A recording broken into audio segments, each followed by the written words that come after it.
gather round for the halftime chat. Old friends cracking jokes and talking stats, from life's little games to the greatest plays.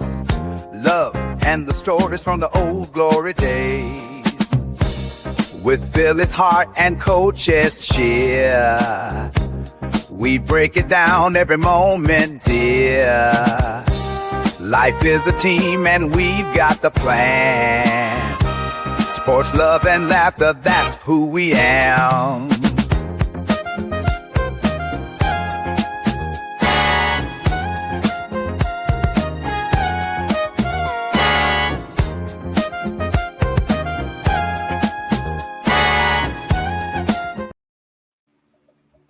What is going on, everyone? Welcome to another episode of the Halftime Coaching Adjustment Show with the two old farts here, just talking sports, life, whatever we want to talk about, with between us and with you guys. Appreciate everyone for being here.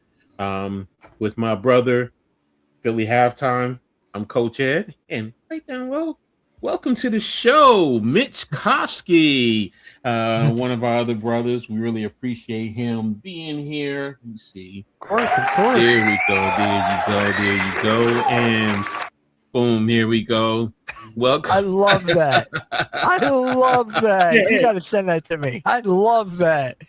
Oh my God. You got it, bro. So that's on that's my Twitter banner. Yeah. Exactly. So that's what I did, goofing off. I was like, let me make one up for you. So welcome you to the show. So I appreciate you being here. So, but before we get into it, touch base with everybody. Halftime, my brother, how you doing today? Doing all right. Pushing through. Another day. Hot as balls. Pushing through. Ooh, hot balls is not a good thing, man. It's not good. No. This is a no pause. This is a no pause show. No pause. It's still on my network. Nope. No pause. Nope. So, but how are you doing, Mitch? I'm doing good, man. I'm doing good. Just excited for the show. It's my second time on here. Glad to be back. No, I appreciate it, man. So, talk to halftime. Like, we want to start. Bringing guests on little by little. So, that's, and, you family. So we got to, touch base with you. What's up, Walter? Thank you for tapping in, man. Happy 4th to you and happy 4th to everyone, man. Be safe out there for those of you going out, celebrating, enjoy the cookout, send a plate over my way, please. Make sure, you put a little side of barbecue sauce there for me. So, gotta have some burgers and but enjoy your day. So. Hot dogs. Yeah, there you go. Chicken, burgers, if you whatever ribs, whether it's beef ribs or pork ribs, send me the beef ribs. So get some mac and cheese. Good right now. Yeah. Yeah. She said I ain't cooking it as eat. Fuck off. Yeah. So look, man. I got some burgers and hot dogs in my fridge right now. So, and I'm putting them in the air fryer when we're done. So think about that. So, what's up, Nick, man? Appreciate you. What's up, Mrs. Halftime? Hope you're doing well. You and the kids, everyone is doing well. I know you'll probably bug in halftime a little bit later. So, here you go. But yeah, there you go. I love that theme song. I'm over here doing all right, Blaze, there you go. Hey, it's old school, man. You got two old farts. You gave us that name, man. So got a little hustle going on. There you go. So yeah, all the homies are here. So don't feed Mitch ego. Yeah. Hot sweaty balls. I just got cut. Hey, see, cutting the grass. Man, yeah. Yeah, that's the worst. That's the worst. I hate some butter. I hate cutting the grass in the heat, dude. That's the worst.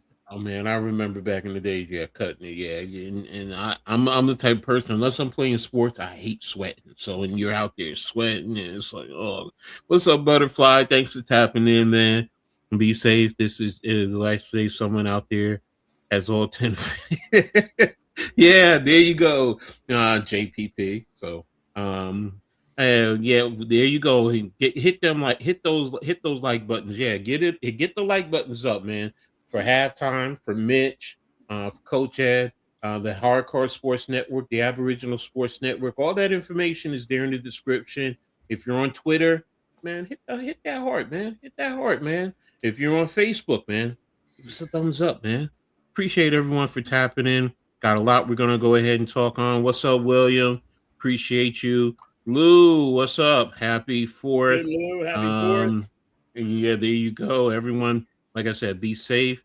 Halftime got a haircut. Yeah, we noticed that. Got my head shaved again. Not me. Listen, Miss Anton just says, "Hey, she feels like, hey, fuck off. I'm gonna shave your head." How many times have you shaved your head already? Like 6, 6, 7. Sorry, I had to do it. maybe. Well, I mean, around 6 times I shave my head. My hair grows fast. yeah, same with mine. I mean, y'all would be surprised. I know I got locks, but I mean, I've actually shaved my head completely bald from my locks before, about 6 times before since 1993, 94. But I ain't doing it no more. So 1 hour till hey, Lou, send that plate over here, bro. Oh yeah. Yeah, yo. So I got the grill master. See, there you go. Mm-hmm. Blaze, there you go. What's up, Pine Hawk, man? Happy 4th to you too. So everyone appreciate the day. Wow, Nick in here and Mitch's channel. No halftime, I'm stunned. Okay. Get those likes up. Hey, yes, appreciate that, man. Thank you, Butterfly. Thank you, Lou. So there you go. I have notification for both. So there you go. All right. So all caught up in the chat. So let's get right into it, man. Big topic. We all know Jaylen Brown. You guys have touched on it a little bit. We've all touched on it. So look, for me, I am surprised Boston did that, and they didn't get a tax on it because, like the Knicks, I mean, with Brooklyn, look, 5 first round draft picks, F them draft picks, as Bridges says, but still, it is surprising that they didn't do that, get the tax, and for what you guys gave up, you guys said it, man. That's a steal. It's a steal. I was just totally flabbergasted. Now, how do you think he's going to fit into the rotation with you guys? The rotation is going to be tough because keep this in mind. There's only one basketball. Mm-hmm. There's only one. So when you look at how many points per game these guys had last year, Jaylen Brown had 29. Maxey had 28. Embiid had 27. There's no guarantee they're going to have that again. Mm-hmm. So for next season, it's got to – I wish it would be Maxey. I think Maxey should be the number one guy. This is his team, in my opinion. But when push comes to shove, Jaylen Brown, he's a Finals MVP, top 4 in MVP voting, and then he's one of the best closers in the NBA today. So maybe we might need him to close out the shot. But I think this is Maxey's team right now. Well, so that's how I would go. Well, with Maxey, being that he's the facilitator, it's going to be his job to basically get everybody going. So that's why we need another playmaker. That's why we need. I get what you're saying, though. It's kind of like with the Knicks with Jalen Brunson. Brunson, tries to get everyone going. Halftime is battling that light. I saw that light again. Yes. My light, this fucking goddamn light. I think my light. So I think this wants me to curse today. So, but I get you, Mitch, in terms of who's the number one option. So, and yes, you're right. The ball, their point production is going to go down. But if you want to win a championship, you're going to sacrifice. Yeah, you got to sacrifice, and you got to make those adjustments. Halftime. What's your thoughts about the rotation for the Sixers? Well, like Embiid, just play down. All he has to do is play under the basket, get the rebounds, clean it up. If somebody misses a 3, then all he's there to clean it up. I love it. But like Mitch did say, you need one more guy. You're going to be, I think that's what it's going to take because let's be honest, MB is going to make what 50 games. So it's going to be, got to find out what he's going to have. That's why you need another guy, and I think there's two more spots open. That they have to fill. So let's see that, but it's like a wait and see now because is LeBron James coming here? Is he pulling that trigger? You never know what's going to happen. Right now, it's wait and see. But man, just the moves that they made, I can say now we're going to go past this. In the playoffs, the second seed. I think the Sixers have really done an outstanding job so far this year. But we had that's all it is. It's a wait and see game now. Blaze is even talking basketball can't start tomorrow. Yeah, you were talking about that. I'm like, nah. See, y'all killed me with that. I'm not gonna lie to y'all. Y'all can have the basketball, and you know me. It's football first, man. It's football first. So, I love football too, Coach. But I'm like, where's this? Now because of the blockbuster trade. Yeah, I get it. Now we want to see what's going to be on the court. No, exactly. I love basketball. Look, football is I love football more than I love any sport.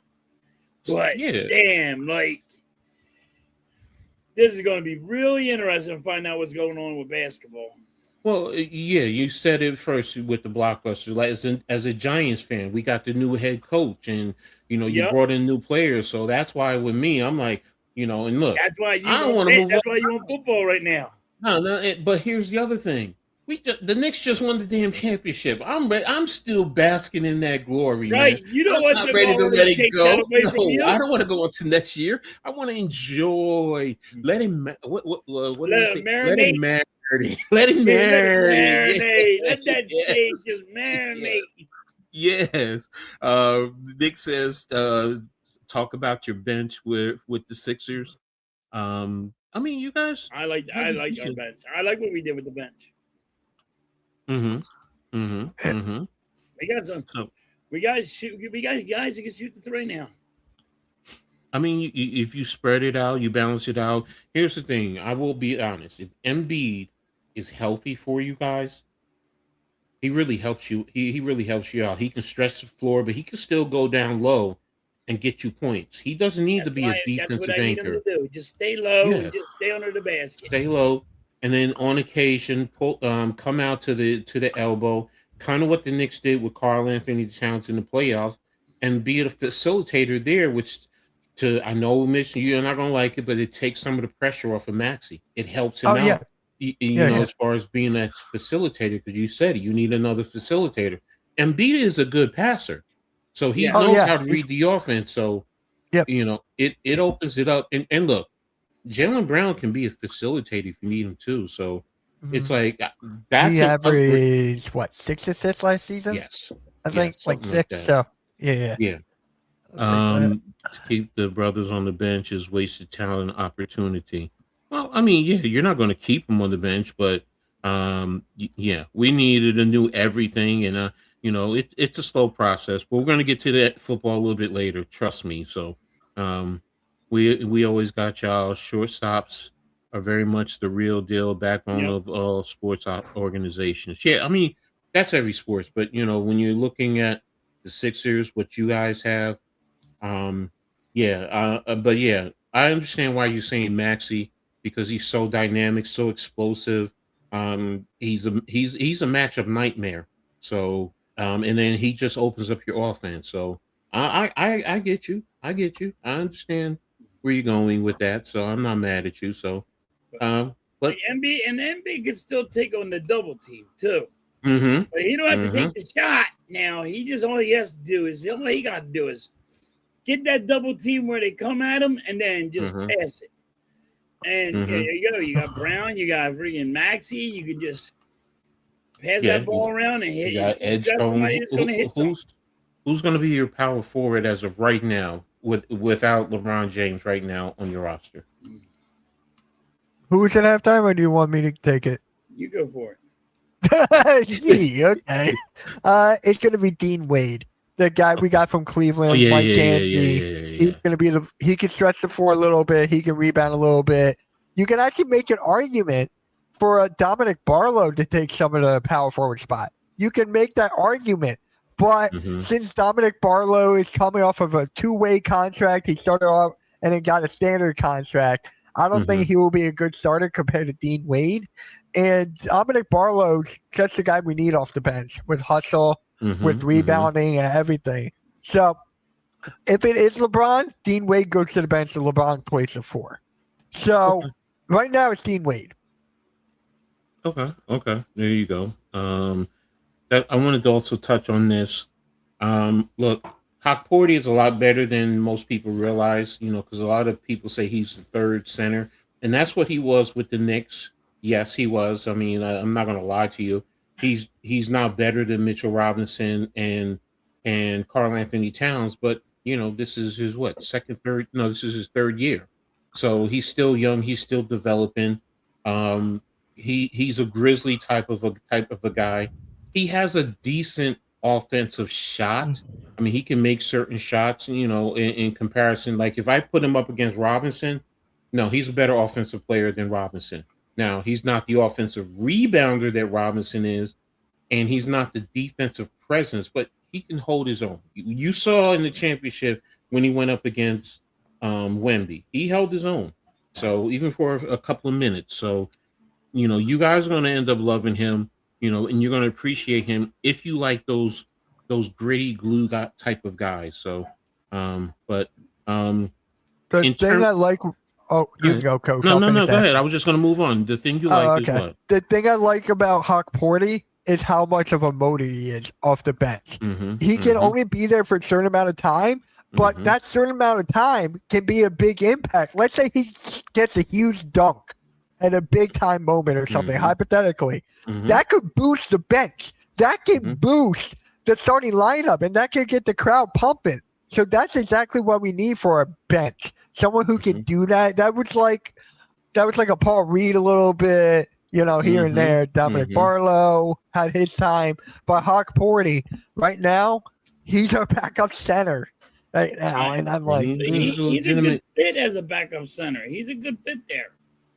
Yeah, You got no, I Bona, mean, yeah, look, there's going to be times where you might even do a double big lineup where you, yeah. you can put Embiid out, at the four, and he could be a stretch four because he can shoot the three, and let him go down and be physical in the paint, and that takes some of the pressure off of Embiid in the long run. So, as a Knicks fan, yeah, it's concerning.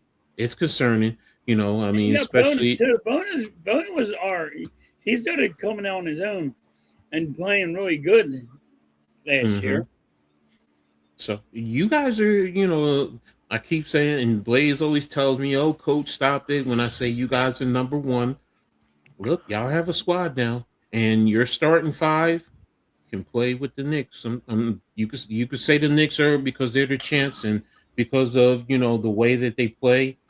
Your five, because of Josh Hart. Josh Hart is not a consistent offensive threat. That's the biggest thing. And Bridges is streaky. Bridges can get you a 30 piece, yes, but there's also times he can get you single digits. Josh Hart can get you close to 25, but he's more of a 12-point type of a guy. But he's a triple double guy, so that's his role. And your lineup, your starting five, bro. This really helped Maxi when Embiid Yes. needs a day off or needs some rest.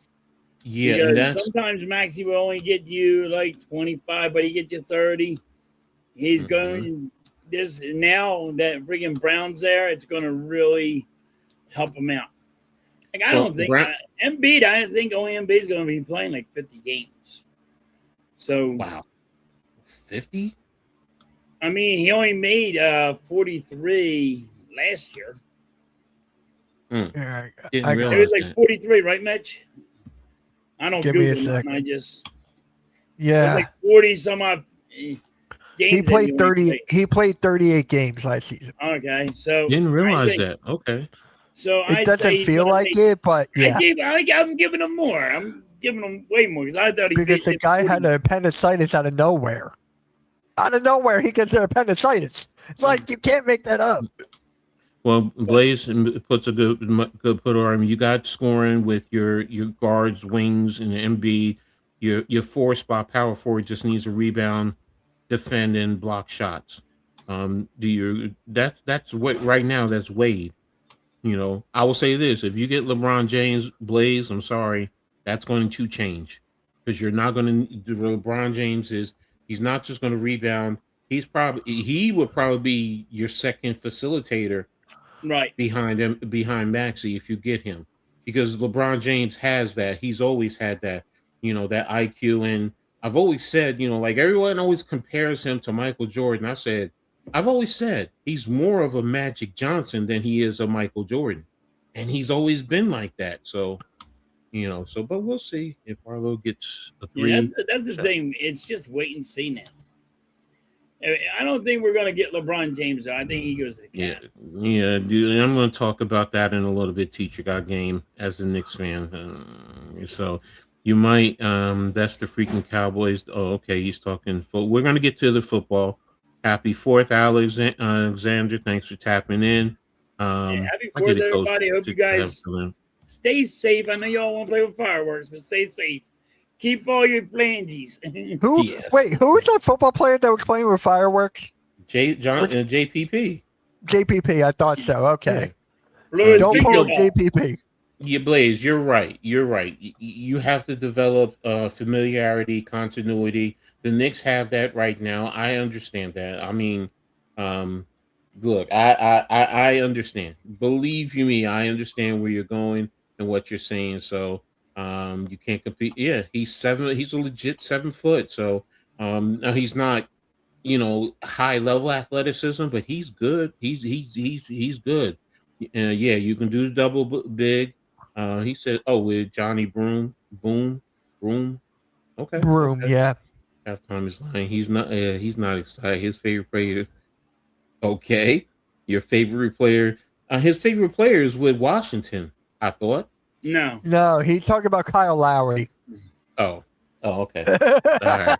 Yeah, he's just taking my balls about Kyle Lowry. I thought he was still on the team. I thought he was still on the roster. So yeah, I knew he retired. So I saw that yesterday. People are underestimating Philon. He's supposed to be a lottery pick, and he's crafty. He's a crafty scorer like Brunson with Kyrie's handle.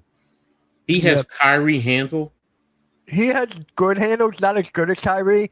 He's got decent handles. Let's put the brakes on a little bit, game. Let's put the brakes on a little bit. He's got good handles for a rookie. Yeah, Kyrie has just some. He's small too, right? He's 6'2", 6'3", yeah. Yeah, I forgot y'all got Anthony Simon. That was a good. Somebody got to go like one more fucking foot, like it's going to be something big. They lied to you too much, buddy. If it says 6'3", they also lied to you. Oh yeah, I know. Look, Simons is not better than Deuce McBride. I'm sorry. Actually, he's 6'4".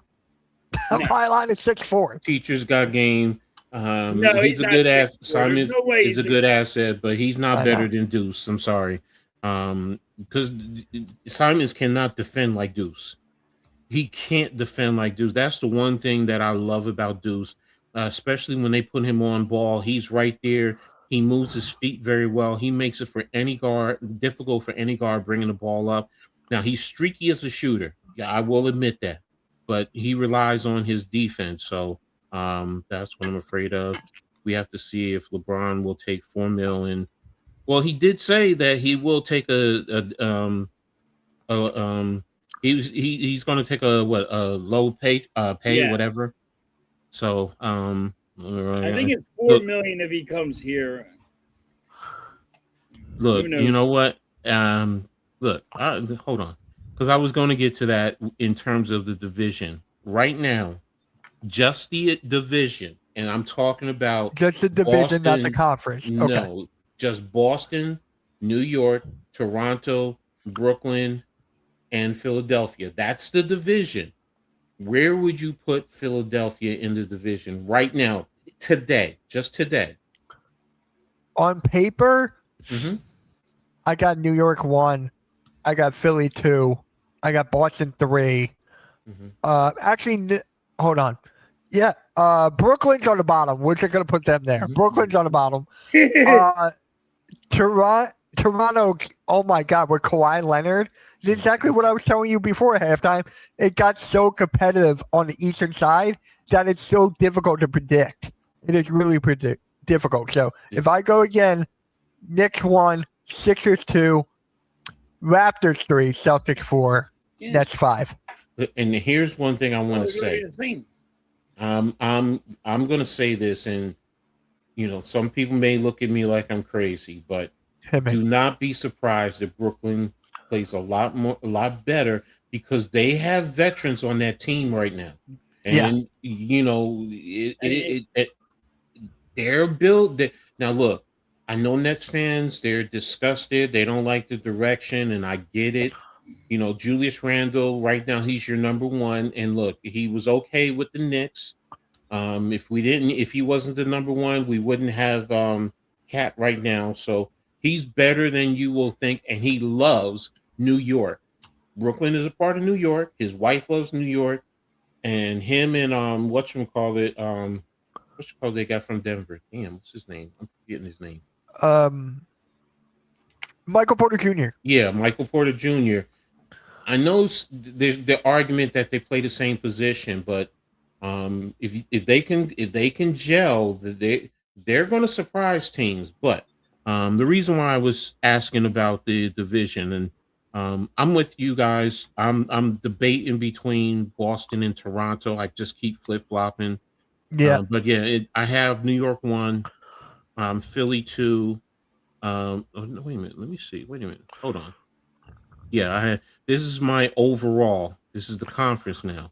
Yeah, if we look at the division, I have New York 1, Philly 2, Sixers, Toronto, and then the Nets. I have them at 12th in the conference, and I do think they're going to be right there with Atlanta, Orlando, the Bulls, and the Nets, and the Wizards can be right there over here. Let me do the this. Wizards. It comes down to Anthony Davis and Trae Young. Yes. If we get LeBron James, this all changes. How? Then you're going to put Philly at number 1, right? That's what you're saying. Huh? You're saying that if it's going to, because you said New York 1 and Philly 2. Yeah, I would have now to if it changes, I would put Philly taken down in New York next. Even if you won your champion, you won it last year. You ain't winning it this year. No, I get you. Hey, I understand. You get LeBron James, but we're not getting LeBron James. I'm just saying there's 2 more moves. I think there's 2 more spots that the Sixers can make. Mm-hmm. I think 2 more spots are open.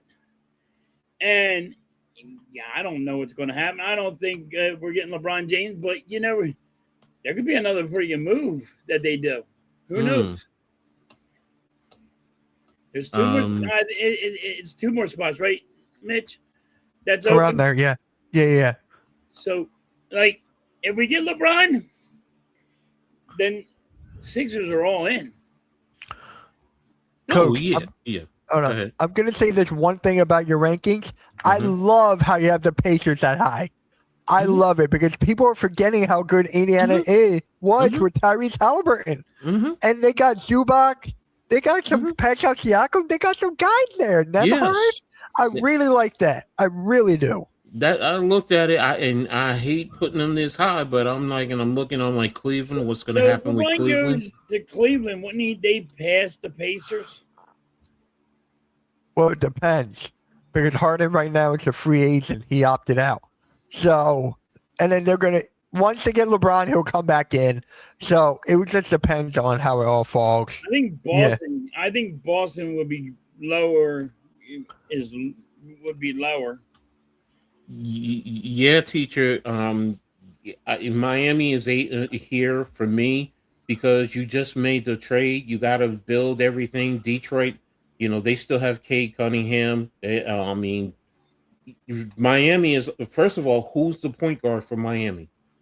That's the biggest thing right now. Who's going to control the offense and put guys in the right position?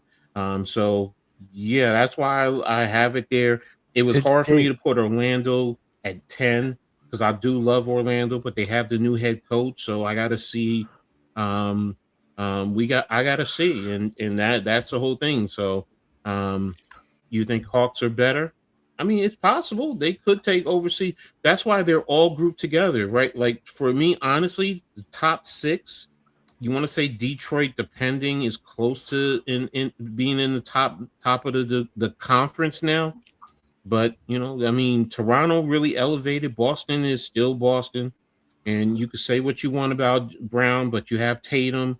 You still have players over there. Pritchard is a lot better than. Yeah, and they have a great coach. They really have a great coach. So, so they're better than 9. I mean, we gotta see. So, I mean, look, they did wake the Knicks up last year, but you saw what happens when they woke the Knicks up.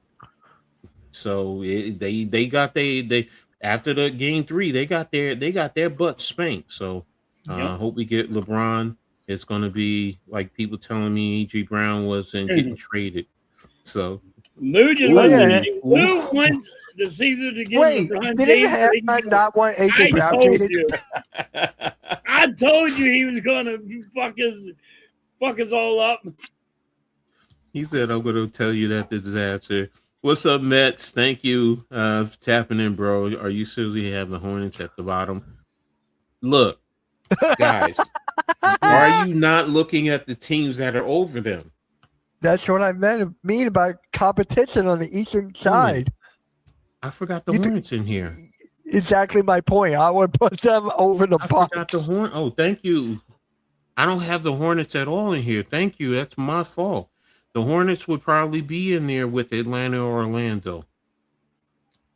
I would put the Hornets underneath the Bulls. Not even in it. The Bucks are there. I have to put them under the Bulls because of the trade. Yeah. So they would go to 12 and Brooklyn would go to 13, 14, and 15. That's my fault, guys. I apologize. I like that. No, you're good. You're good. So many teams you forget. I still do that.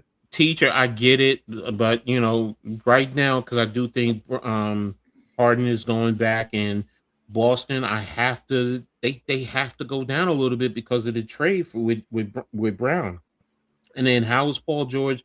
He's not Brown, so and plus he's 36 years old, and he's injury prone, so it's like that's why I'm like putting him down a little bit.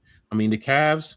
Still, you have Donovan Mitchell over there. He's one of the elite players in the league. So I still have to respect them. So, did the Cavs sign Harden to a deal or something?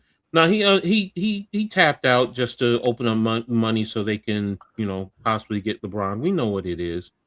So, it's we're going to say ESPN has the Raptors too? How? Kawhi. Because adding Kawhi does so much for that franchise, but I would not have them as high as 2. I would have them like around 5, 6. Yeah. You see where I have them, so I don't. Yeah, I'm like right around the same ballpark. Yeah, so it's. I might put them above Boston, but other than that. Yeah, that's what I said. I've been debating those two. It's like going back and forth, but their head coach. I still respect the hell out of their head coach. Yeah. The head coach helps more than you realize. As a Knicks fan, I'm telling you, a head coach helps you more than you realize. Because if we didn't have Mike Brown, you saw what we had last year. So, but yeah, that's my ranking right now. To be, it depends what happens with LeBron James. If LeBron James goes to Cleveland, that probably pushes Cleveland up. If he goes to the Sixers, that pushes them up. I can't. Oh, Miami. If he goes to Miami, that's probably going to push Miami up. So, Yeah. The sorry, thing, Charlotte, I forgot to put you on my list. they're So does that forgettable, mean that honestly. if you put you'd be the Charlotte Hornets in there right now, does that mean the Bucks are out? They no. are out. Either way, they are out. Yeah, the Bucks right now, it's their reclamation project for me. So, you put Miami that high, okay, respect. The I thing, disagree with you, but yeah, the thing with Miami, for me, the defense with Bam and Giannis, it is so good that LeBron doesn't have to do a lot of the defense anymore. He doesn't have to do that much of the dirty work. So he can Mhm. be the playmake. He can be the facilitator over there. The depth is actually not that bad. It is not. You got Bobby Portis. You got Larson. I can go on and on. Miami's actually a good fit for LeBron, low key. Where do I want LeBron to go? Want Knicks. or do I think he will? No, I don't want him on the Knicks. Okay. Okay. I really don't. I mean, That's fair. I like LeBron. I've always liked him. I have no Yeah. issues with him. Right. But if you put him on the Knicks, I think he messes up what we have because that means Josh Hart goes to the bench, and Josh Yeah. Hart is better as a starter than coming off the bench. So, no, we don't need him. So I don't want him. Where do I want him to go? To be honest, as a basketball fan, Golden State. I'm gonna be honest. Golden Yeah. State or Cleveland, one of those two. Cleveland because he started there, let him end there. But Golden State, I get it. Let's see what he can do with Steph. That's where I would want him to go. I think more than likely he's going to end up at Cleveland. Yeah. Says let him stay west. Like I said, if he comes to Philly, I'll support it. But this team, yeah, I mean, yeah, I'm the same way. I don't see them winning in Miami. Yeah. So actually, last night on my stream, I did a top 5 LeBron James destinations. I did it based on market because where LeBron goes, it has to be a big market, right? It has to. I don't see him going to New Orleans. I get that LeBron is the market. It will be a bunch of primetime games, but let's be honest here. The Knicks have the biggest market, so they're 5 for me. Miami's 4, Sixers 3, Cavs 2, Warriors 1. Well. See, now you said market, and if you're going to go there, then why don't you have Brooklyn on there? Brooklyn is part of New York. That is the New York market. It is, but it's not as big as market as the Knicks. I know. I was thinking of that. I know. I'm messing with you, bro. No, you're good, dude. You're good. You're good. No, I get you. I mean, you're good with that. I can respect that. So, but one thing I wanted to. Oops, let me remove this and bring this up. And while we have a chance, and it says, we're going to talk about winners. Right now, ESPN says Miami is one winner. Loser is Boston, which we all figured. There's actually a reason why. There's a reason why Boston traded Jaylen Brown. No one's really talking about. Well, they can't afford Jaylen Brown. It's the same thing with the Knicks. That's why we can't have Mitchell Robinson. So yeah, when they can't afford Jaylen Brown. Amen. Losers, Lakers. Yeah, that makes sense. I'm gonna have to sit and think about that because I did like some of their moves. Winner is Charlotte. See, that's where I'm battling back and forth. So losers Portland. Where's I agree with that. Winner is Toronto. Yes. Loser. See the Knicks because we lost 2 key bigs, and that's the thing that no one talks about right now. We only have Cat Towns, and now you have Drummond. Oh Lord! So calling it 3. Yeah. So Drummond going to be crying about his big toe, and you're going to be like, "Oh my God, he ain't playing because his big toes hurt." Wait, the Pistons? They didn't put the Sixers. I just realized that. Yeah, so they said the winner is Miami. Loser is Boston, which we understand. Which we all agree on not to lose there. The Jazz. Yeah. That's why I'm like, wait a minute. That's why I can't figure out the Lakers. You got Kessler. He's a They good. overpaid. They overpaid for Kessler, I think. They gave up 4 firsts. They gave up a lot of firsts for Walker Kessler. Yeah, but all right. They said the same thing with the Knicks with Mikal Bridges too. But You know, Mikal Bridges, in my opinion, is better than Walker Kessler. well, I mean, yes. I'm not gonna sit here and say he's. It was a sign and trade. So he signed a Yeah. 4-year, $130 million contract with the Lakers, while the Jazz received unprotected 4 first-round picks: Yeah. 31, Okay. 33, 28, and 30. You're right. You're right. I get you with that. I That get was a way overpay. the Blues are Portland because of the John Morant. So I'm just like, really? I mean, you gave up Jeremy Grant and Chris Miller for John Morant, and if his head is on straight, that's why I'm not going to say they're a winner or a loser. It's to be determined. But if John Morant plays like he was when he first came into the league, that's a steal for them. They That's didn't why have to give up any draft picks. yeah, no draft picks. You just gave it two rotational. Toronto, I agree with. Loser, yes, I do agree. The Knicks are losers because they lost the big man, and you got Drummond. I'd take Robinson and Hakordi over Drummond any day. The Clippers. I'm sorry. I thought the Sixers were in here. That's why I brought this up. I It's all could have good. How come the sworn. Sixers not in that? That's I why you can't go by stupid stuff like that. People Would go that by be? Hold on. Would that before the trade went down? Because if that came out before the no. trade no, went because down, then Boston's in there as a It says loser. Boston is oh, under okay. in trade talks. They wound up settling for the That's why Sixers you can't package go of by Joe. that kind of That's shit. why I'm like, when I saw Boston and they said this, that's why I was like, all right, so the Sixers are winners. So that's why I was just like, okay, makes sense. So I'm I like, don't go by okay, that kind of okay, it's stuff. my That's fault. just I should have read more. I somebody's should have got read more. stats and So people go by it. I don't go by that kind of stuff. yeah, so that's my fault, guys. I wanted No, to all talk good. about winners or losers. So, but yeah, we talk.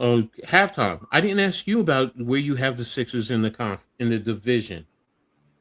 I had right now I have it Knicks, Sixers. Um, I do have Toronto, then Boston, then Brooklyn.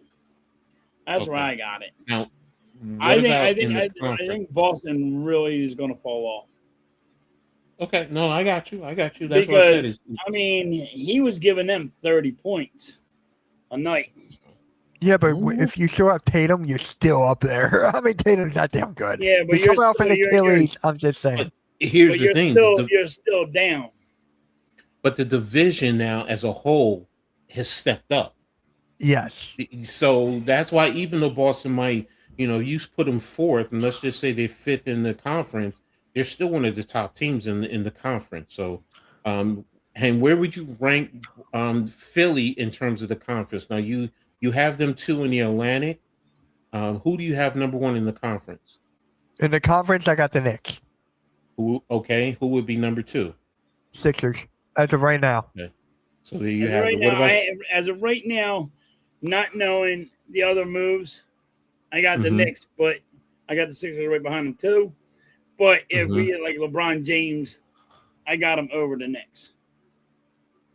mm-hmm. Okay, okay. But I then, like got you. when I say that, it's win a chip or bust for the Sixers. Mm-hmm, mm-hmm. He'll ruin his legacy going to Golden State. Look, he'll ruin his legacy going anywhere else than to Cleveland right now, to be honest with you.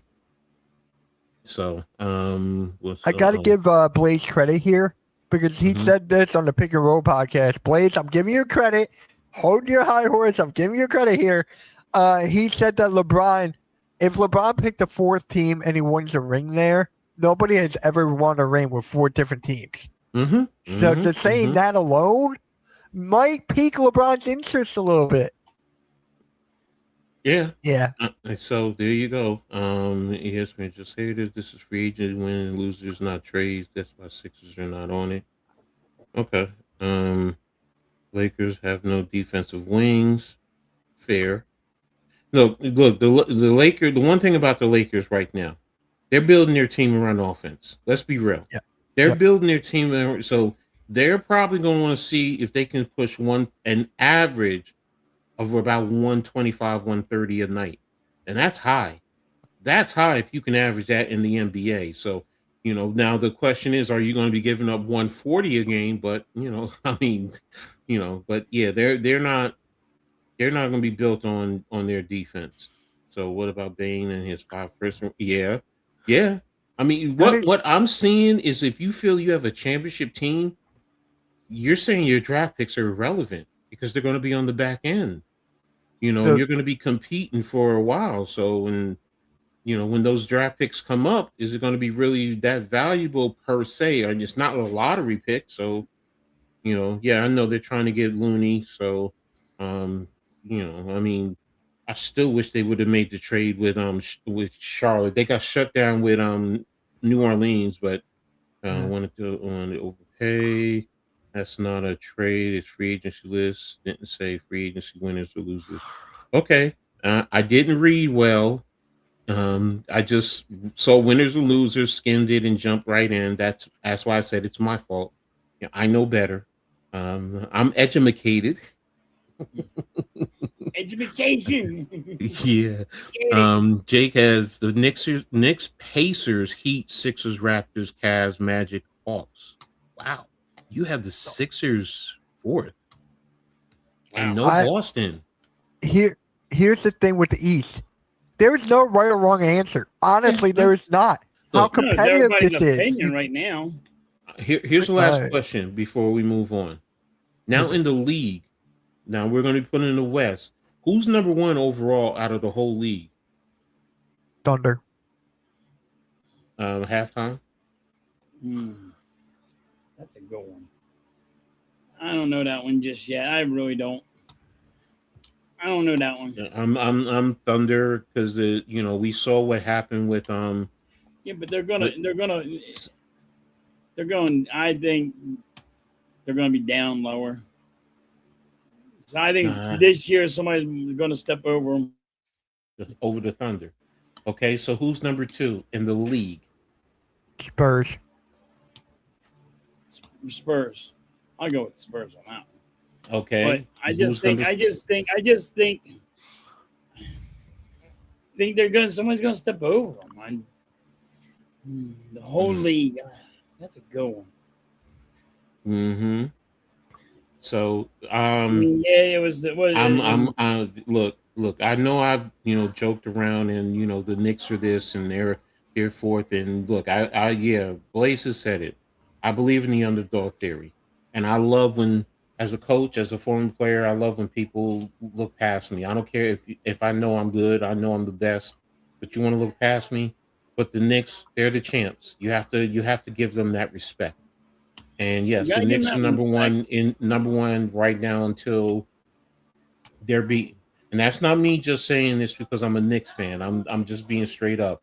If it was the Spurs, I would have put the Spurs. So, I do that. Then I think it is the Thunder. I do think it's the Spurs and the Sixers are like right there right now.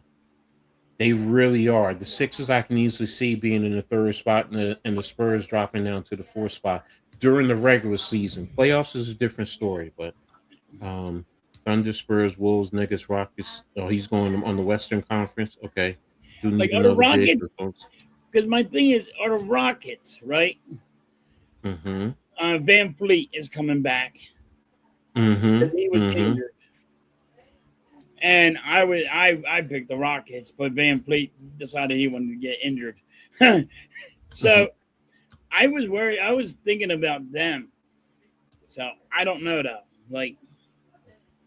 So you picked the Rockets last year though. Yeah. When's he coming back? When's Van Fleet coming back? He's supposed to be coming back this year. Yep.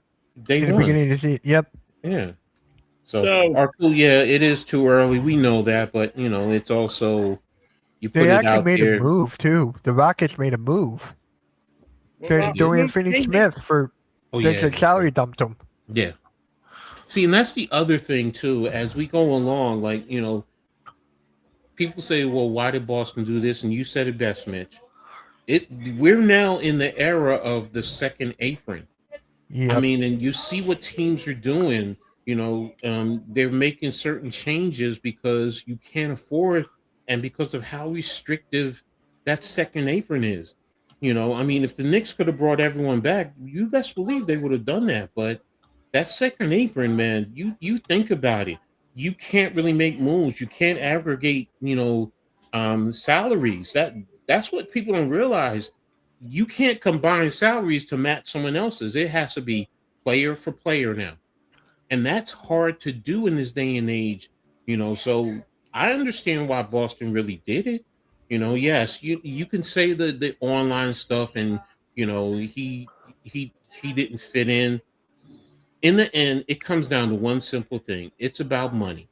The Always owners about do money. not want to pay and lose certain semblance of money overall. So it So to is me Jalen that's Brown making the same money as PG? Yeah.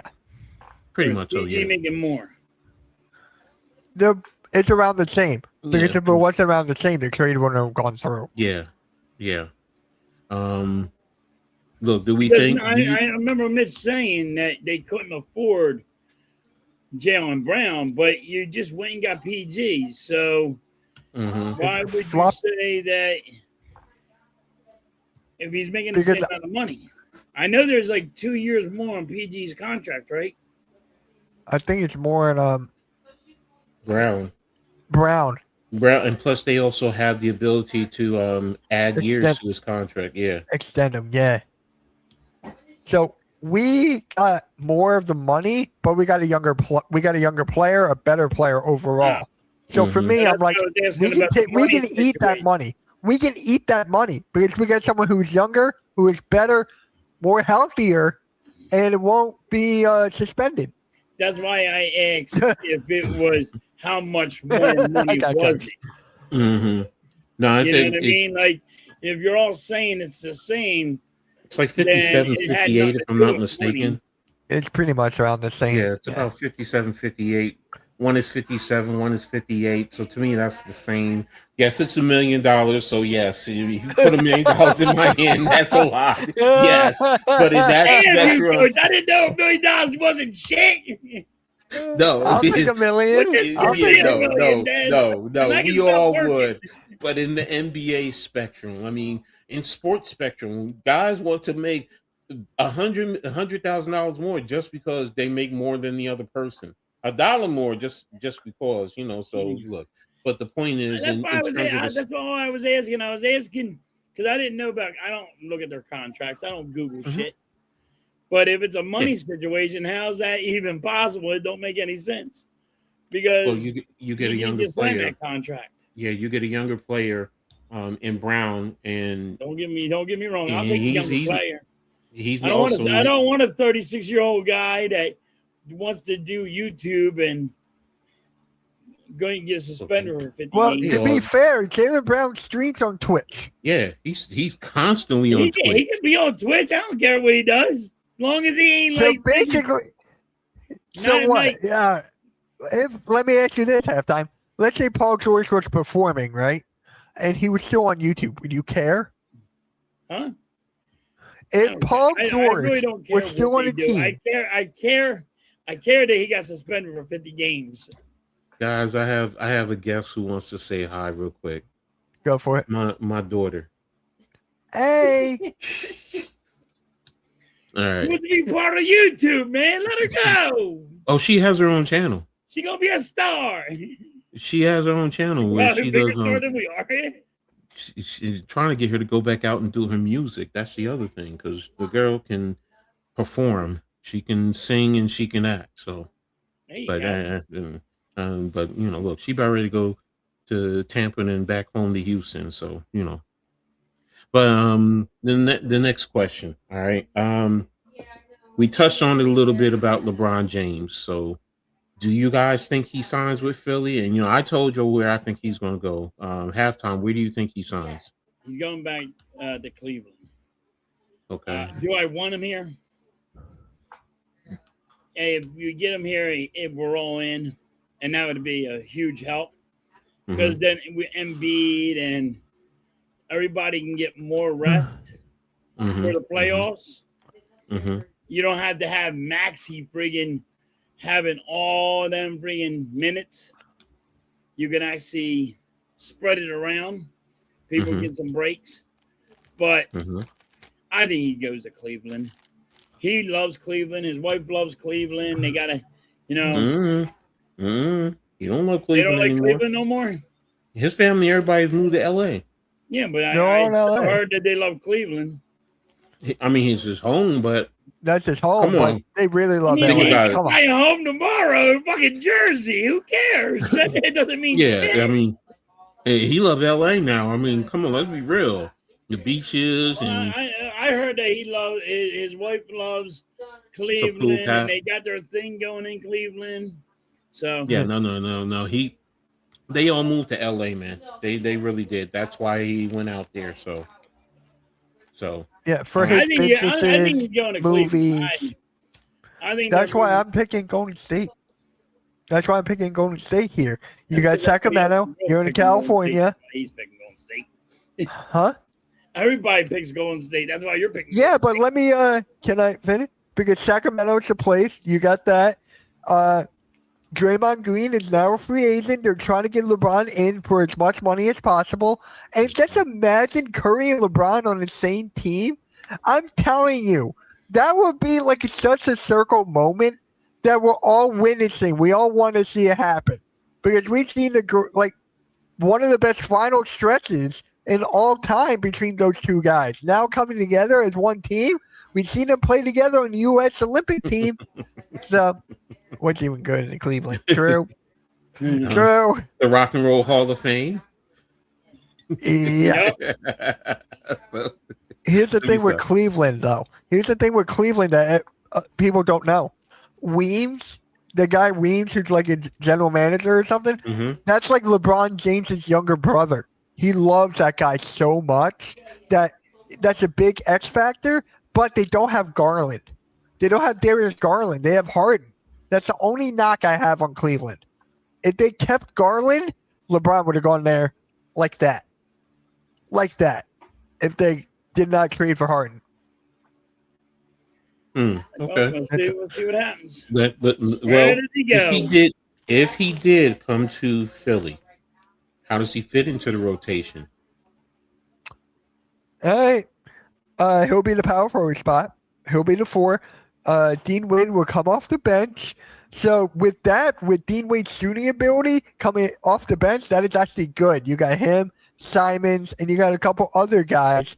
So for me, LeBron coming at the power forward spot, he'll be a point 4. He'll be taking the ball up. That would give some time off Maxey and Edstrom. They can rest, take all the minutes because they were number 1, and I think Edstrom was 3 in minutes per game last year.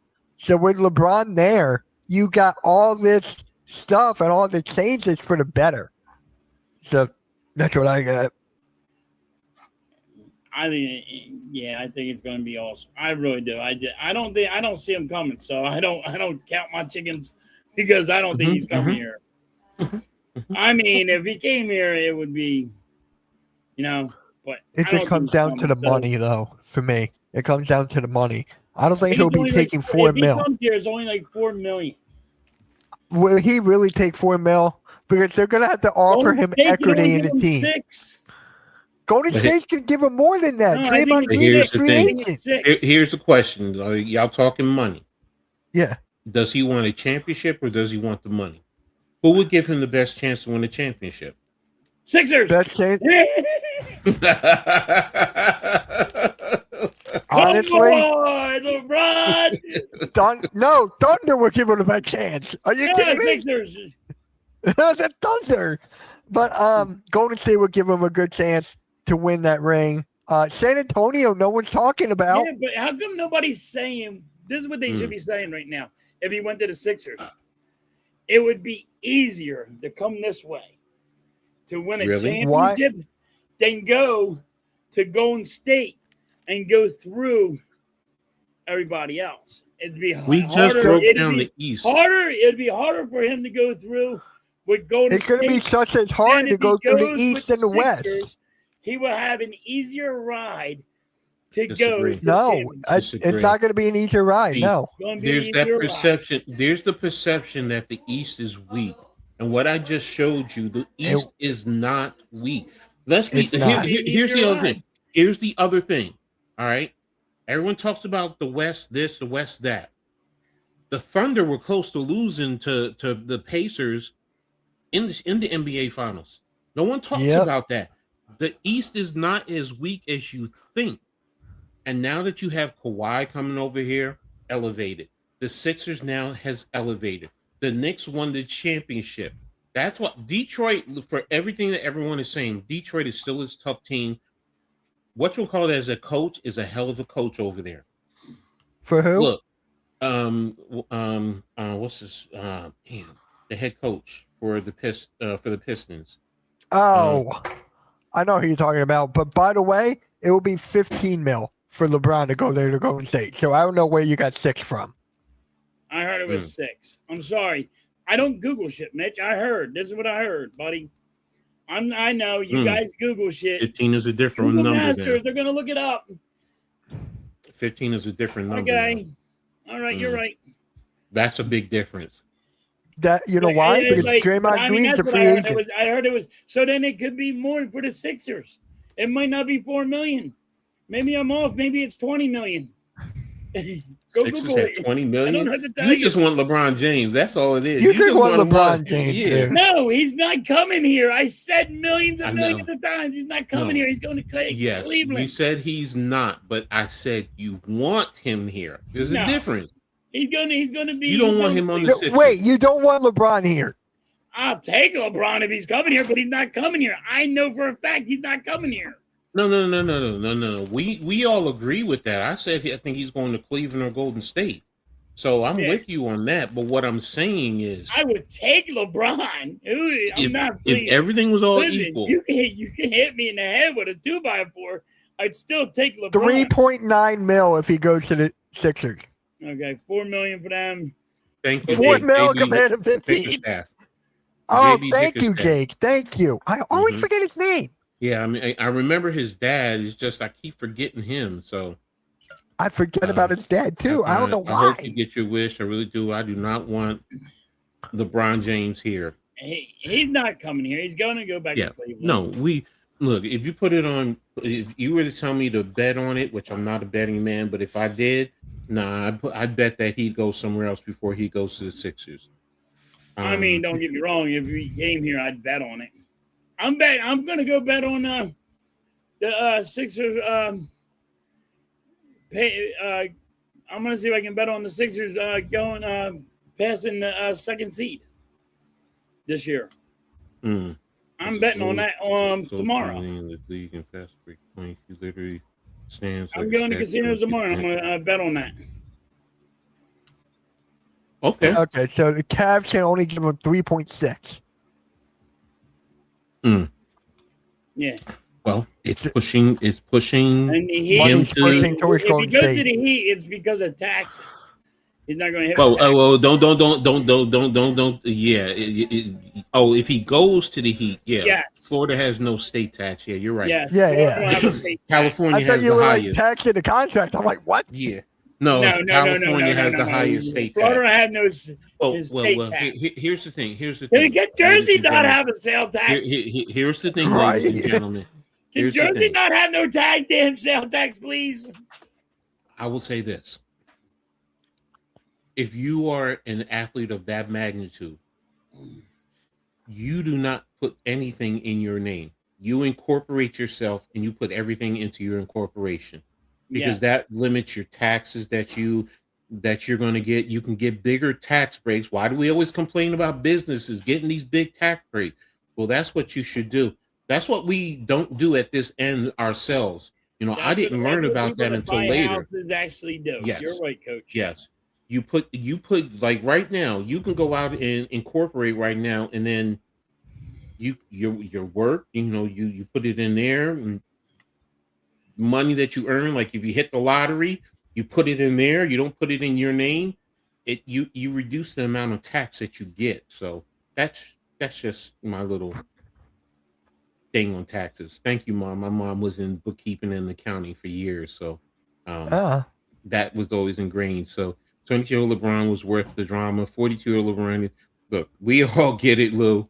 We all get it, but he teams still want him because of what he can do, and he's still a good player. Look what he did last year at 41 years old and average. He's not going to be asked to carry the scoring load No. on a team like Sixers, or if he went to Golden State. He's not going to carry that, so it'll be totally different. So Take I it kind of want him to go to way up Minnesota in too. Philly. hold on a second. Mitch wouldn't be going to a game Excuse me a because their second. ticket prices are Hold going to be up on. really high.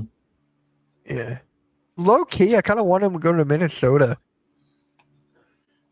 It's not in my top 5 because of the market, but can you imagine him in Minnesota with LaMelo Ball, Anthony Edwards, Jaden McDaniels, and Rudy Gobert? That's not a bad fit. That's not a bad fit. Okay. He said he would play for the minimum back. Actions speak louder than words. That's all I got to say about that. You guys got to listen to Rich Paul and get real NBA news. True. Sometimes you also have to read between the lines because they're also talking to the owners in a sense, or the GMs a little bit. So, just like, he would have went to the Knicks, you're trying to drive his market up. That's a smart tactic. So, but hey, that's just me. Spurs should try and sign LeBron. It makes sense for him to go there. And so you put him on the Spurs, it really helps them with that talent there. I just want to see Harper and LeBron.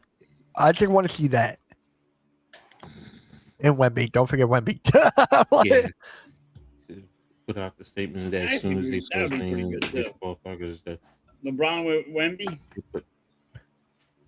Yeah. Last year he was that bad, and you just ignore what I said about he led the league in fast break run. Go look at the competition of him. Okay, I mean, look, I get it. He's an older guy. He's going to stand around a lot more. So, Yeah. But still, for his age, to average the points that he did, that's something that still has to be to me. I still respect. Even LA Bun teams like the Kings or the Nets. I think he could help the Nets because they do have talent. Go look at the Nets roster.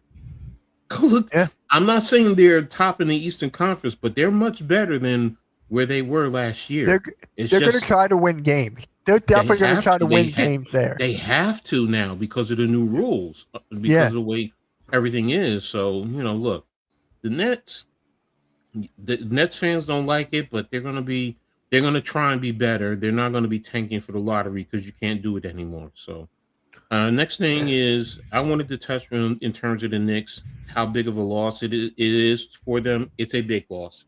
It's a major loss. Now, look, Mitchell Robinson is not an offensive threat. I know that. Never was, except in the pick and roll with the lobs. He needs somebody to get the ball up in the air. He can't create on his own. But he's a hell of an offensive rebounder. And let's not forget his defense. He can guard out on the wing. He can close out on the wing and block shots on the wing and still do damage in the paint. And he's still a good rebounder, sets good screens. He's very physical. So it hurts the Knicks. Now, is he injury prone? Yes. Is he limited in his offensive game? Very much so. Is he a horrible free throw shooter? Hell yes. Hell yes. But it still hurts for what he does. And Ariel Hawk-Porty, you saw what he did in the championship, even for a short period of time. He's just a young player that if you continue to develop him, Philadelphia has a very good player that you can play off of the bench. And he has an okay offensive game. He's not, someone that's going to scare teams, but on occasion he can hit shots in the paint or off of the elbow a little bit. So, and I think it's going to hurt the Knicks.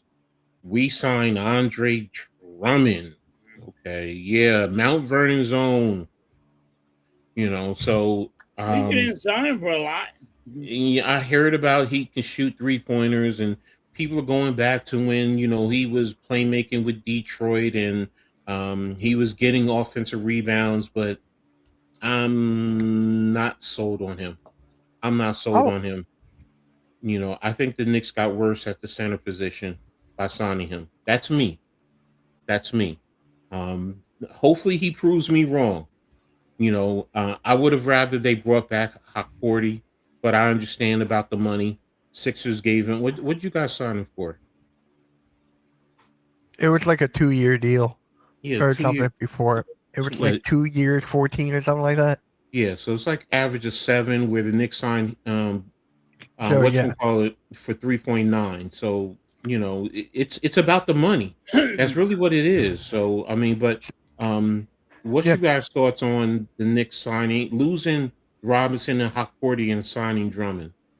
So with me, Mitchell Robinson is younger than Hmm. Andre Drummond.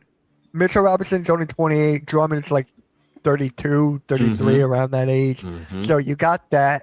Drummond is a better shooter. He's a better free throw shooter. You don't have to deal with hack and mitts anymore. Hmm. So which is actually pretty funny.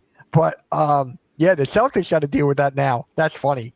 But yeah, I think it's okay at least. Is it only those two guys? Like who else is your center?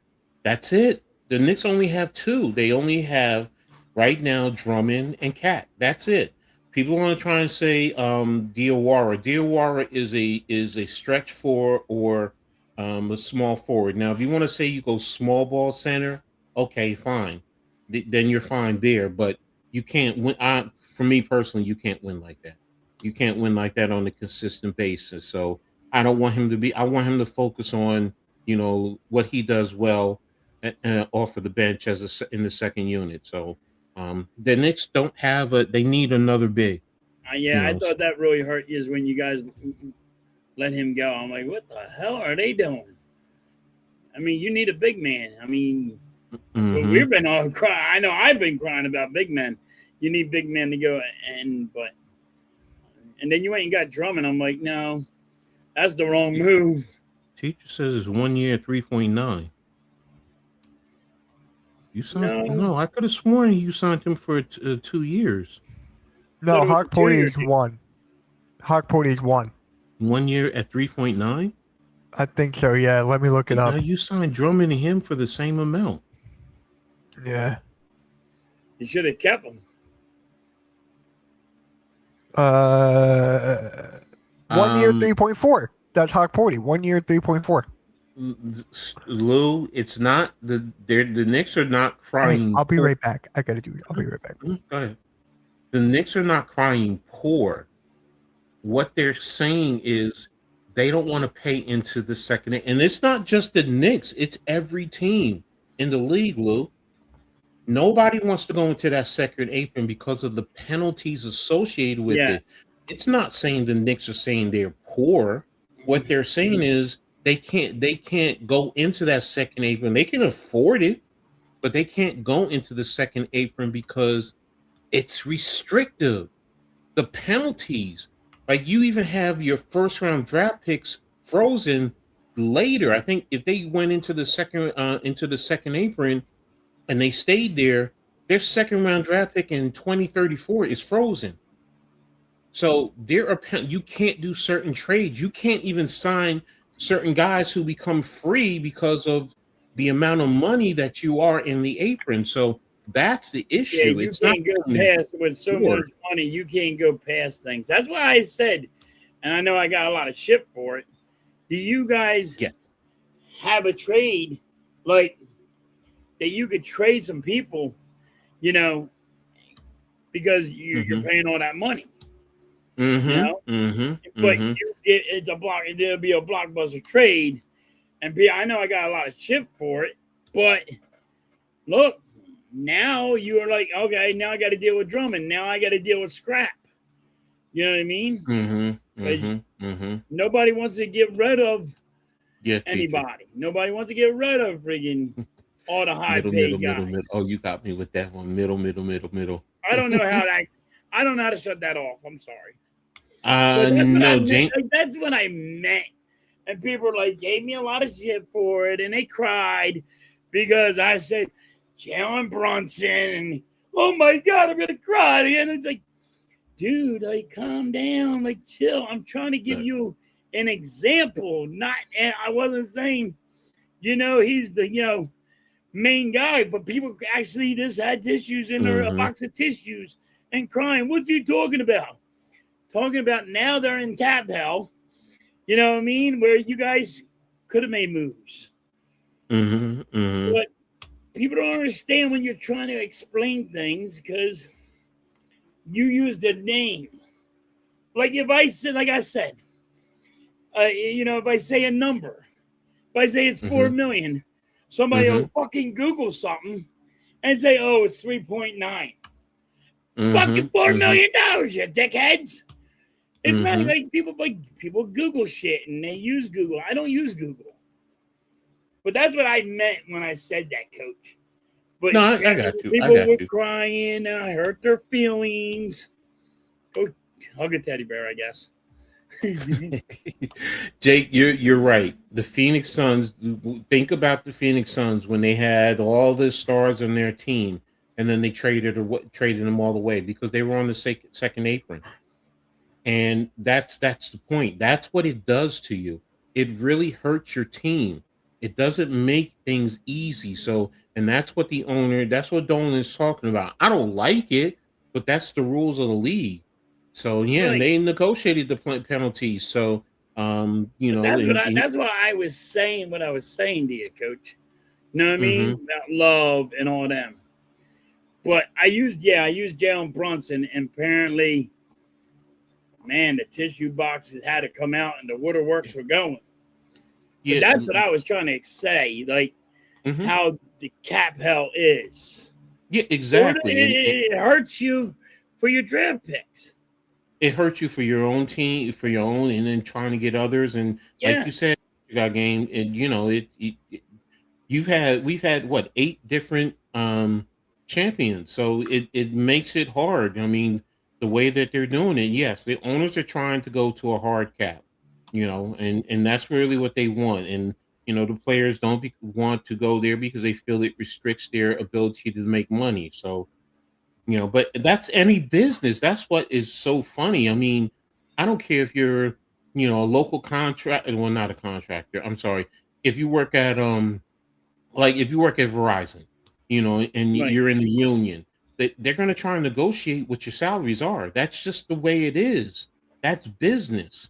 If you are a business person and own the business, you're going to try and pay as little as you can because guess what? That comes out of your profits. That's really what it boils down to. So I just found your show and I love it. Just subscribe. Question: if the Nets suddenly became great and won the NBA Finals, would they eventually gain the same mystique in New York? No, I don't think they would.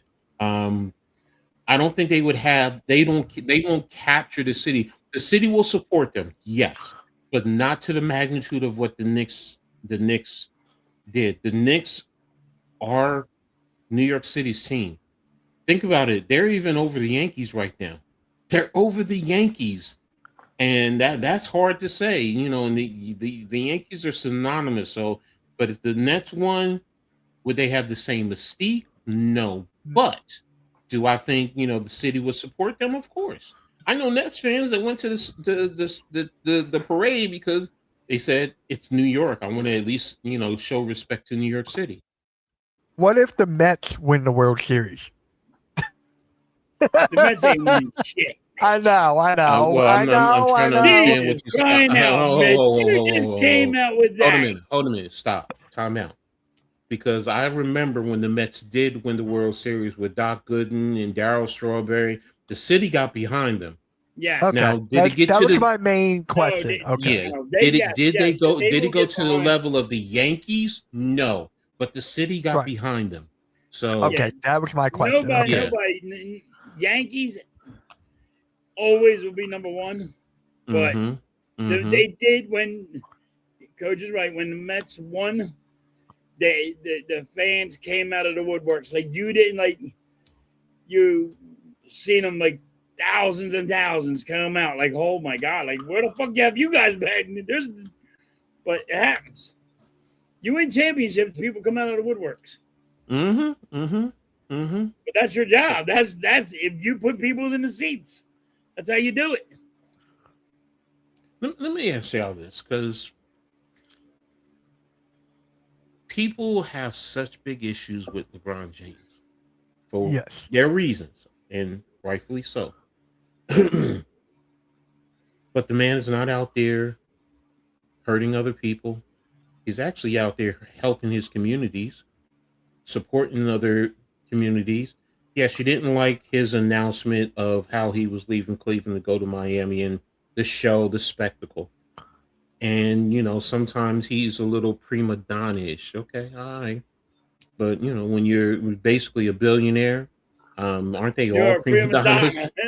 So, but my real question is, why is the level of hate so intense towards him? Because he's not hurting anyone. Is it just because he's leaving one team and going to another, and as fans we're offended? And because he didn't go to your particular team? Because as a Knicks fan, it hurt, but I've never had a high level of hate and disdain that I see that he receives now. And sometimes it's worse than other players. People don't like people bouncing around. People like ride or die with them. You're with that team now. You ride and die with that team. See, they want you to just call it a year. I disagree with that. Career. You know what I mean? They don't want you. See, he's just like people. Some people think he's bouncing around just to get a chip, just to get the championship, to try to get to Michael Jordan or whatever. I disagree with that, because you could say that about any player in this league. Any player in this league is going to say, "I'm going to go to that team." Loyalty is dead. Loyalty is dead in the NBA. It's pretty much dead in any league. The thing is, that's what people are doing. That's why they don't like it. It's nothing that has to do with that. It's him claiming himself that he's the king. It's him claiming himself that he's the GOAT. It's him claiming himself as the chosen one. It's that kind of stuff. If you're claiming it, then why are you bouncing around? Because that's what the NBA is nowadays. As far as the NBA and as far as sports, everyone is always, your greatness is by your rings. Like people talk about Tom Brady. Oh, he has 7 rings. I've always said Tom Brady is not the greatest quarterback. But I get the pushback. I'm always going to say it's Joe Montana. That's just me. Joe Montana. Yeah. But okay, as far as being self-proclaimed, Muhammad Ali says he is the greatest, but he's also beloved. So it's like, to me, that's hypocritical. If that's the reason, because he's self-proclaimed, then hate me. Hate me, ladies and gentlemen, because this is how I really think. And I've never coached in the NFL. I've never coached at high-level college football. But I don't think there's a better coach when it comes to it in the world than me. And I mean that. I'm a hell of a coach. You got to be confident in yourself. I mean, you got to believe in yourself. And that's the thing. And that's what baffles me. Like, because I try to look at it from a fan's perspective. I don't understand it. I guess because I'm a former athlete and a coach, and greatness. People just love to hate on other people. That's another thing as well.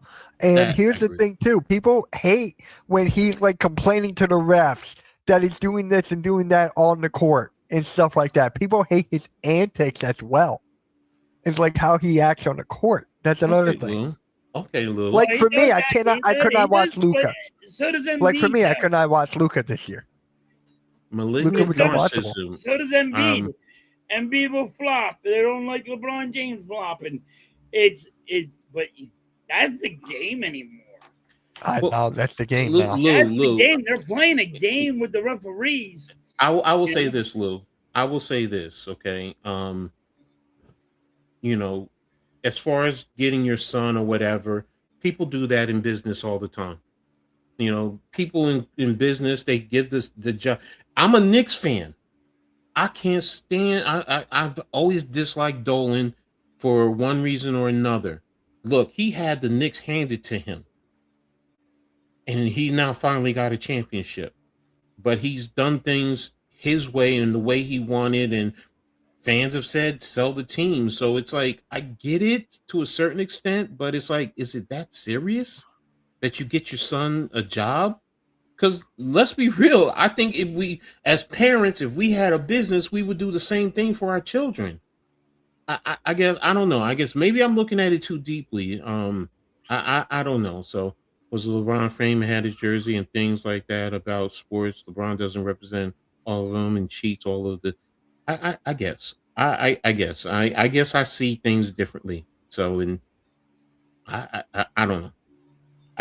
Maybe it's something that I'm just not picking up on that, so it's I get it. I respect that. I don't agree with it, but I guess yeah, it's a bounce around league. So but appreciate everyone first and foremost. Thank you all. This today's show is phenomenal.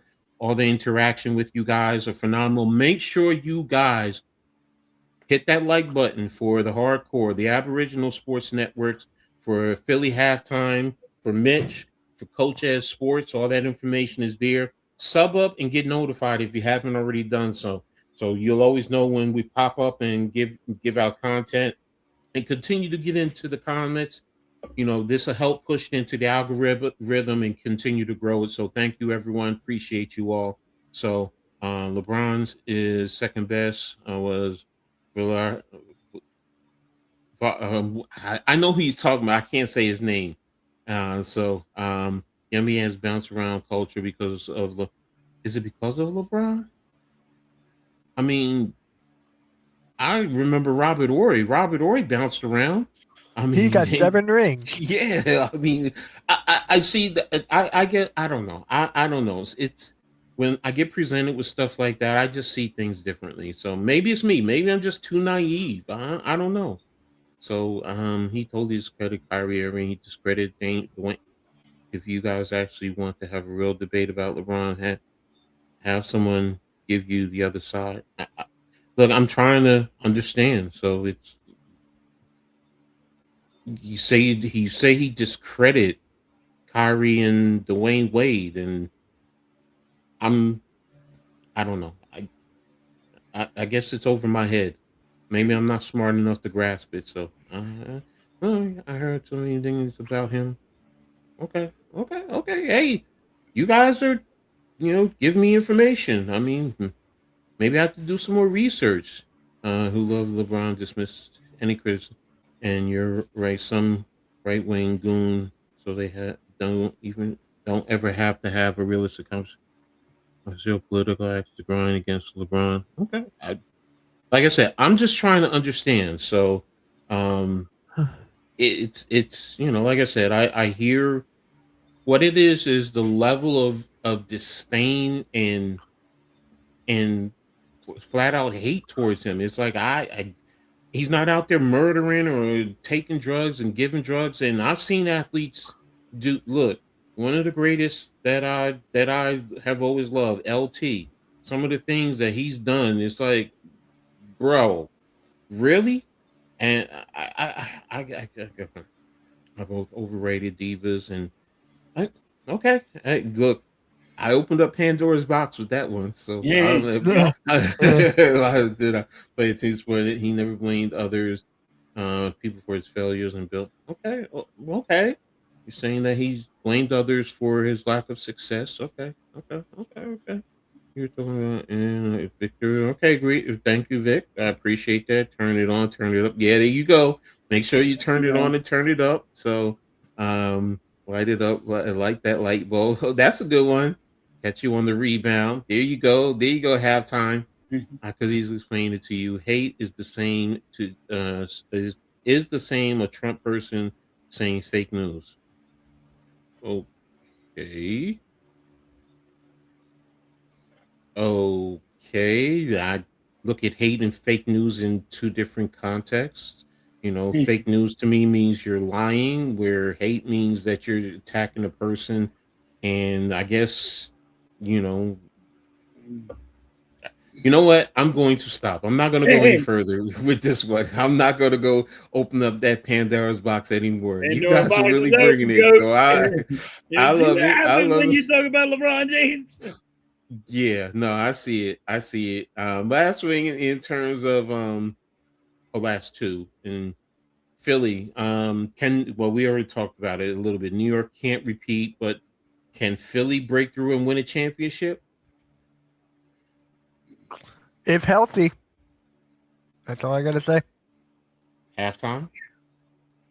If you get LeBron, I'll open up Pandora's box. I say it. I mean, don't get me wrong. I do think they will go past the second seed, but and I'm saying that, but the only way they win is if they go all in. And getting LeBron James would be all in. Lou, I You know agree what? with you there. So Go I ahead. Go listen, ahead. and I open up Pandora's box. I'm okay with it. You know what's funny though? If it wasn't Mm-hmm. for Giannis getting traded, I don't think the free agency would have been as crazy as it did. I don't know. I don't think we would have been all these moves. LeBron would still have been a thing. That would still Mm-hmm. been a thing. I don't think we would have got a Jalen Brown trade. I don't think we would have got a Ja trade. I don't think any of these trades would have happened. I think you would have got that trade because now the Sixers are trying to, hey, Daryl Morey, you done this wrong. Let me get you the fuck out of here and try to fix everything. So that's me. I mean, I think, they're trying to fix how fucked up this team was. How everybody did not fall in line. A lot of fans did not feel that the Sixers really were any competition in the playoffs or going to make the playoffs or, you know what I mean? But now they're like, all right, we got to fix this because there was fans complaining. And now it's, all right, well, you got to put asses in the seats and this is going to do it. Because now look at the Sixers fans, super pumped. A lot of people coming out of the woodworks. So you're gonna get a lot of Sixers fans like the Knicks gain new fans, right? Pretty much. Pretty much. Pretty much. Pretty much. And that's what they Um, do, though. Like it's anywhere. It ain't just the Knicks. It ain't just the Sixers. It's the Heat. It's gonna be everywhere. Whoever wins that championship, you're gonna be like, where'd all these fans come from? You ain't had all this motherfucker all year long.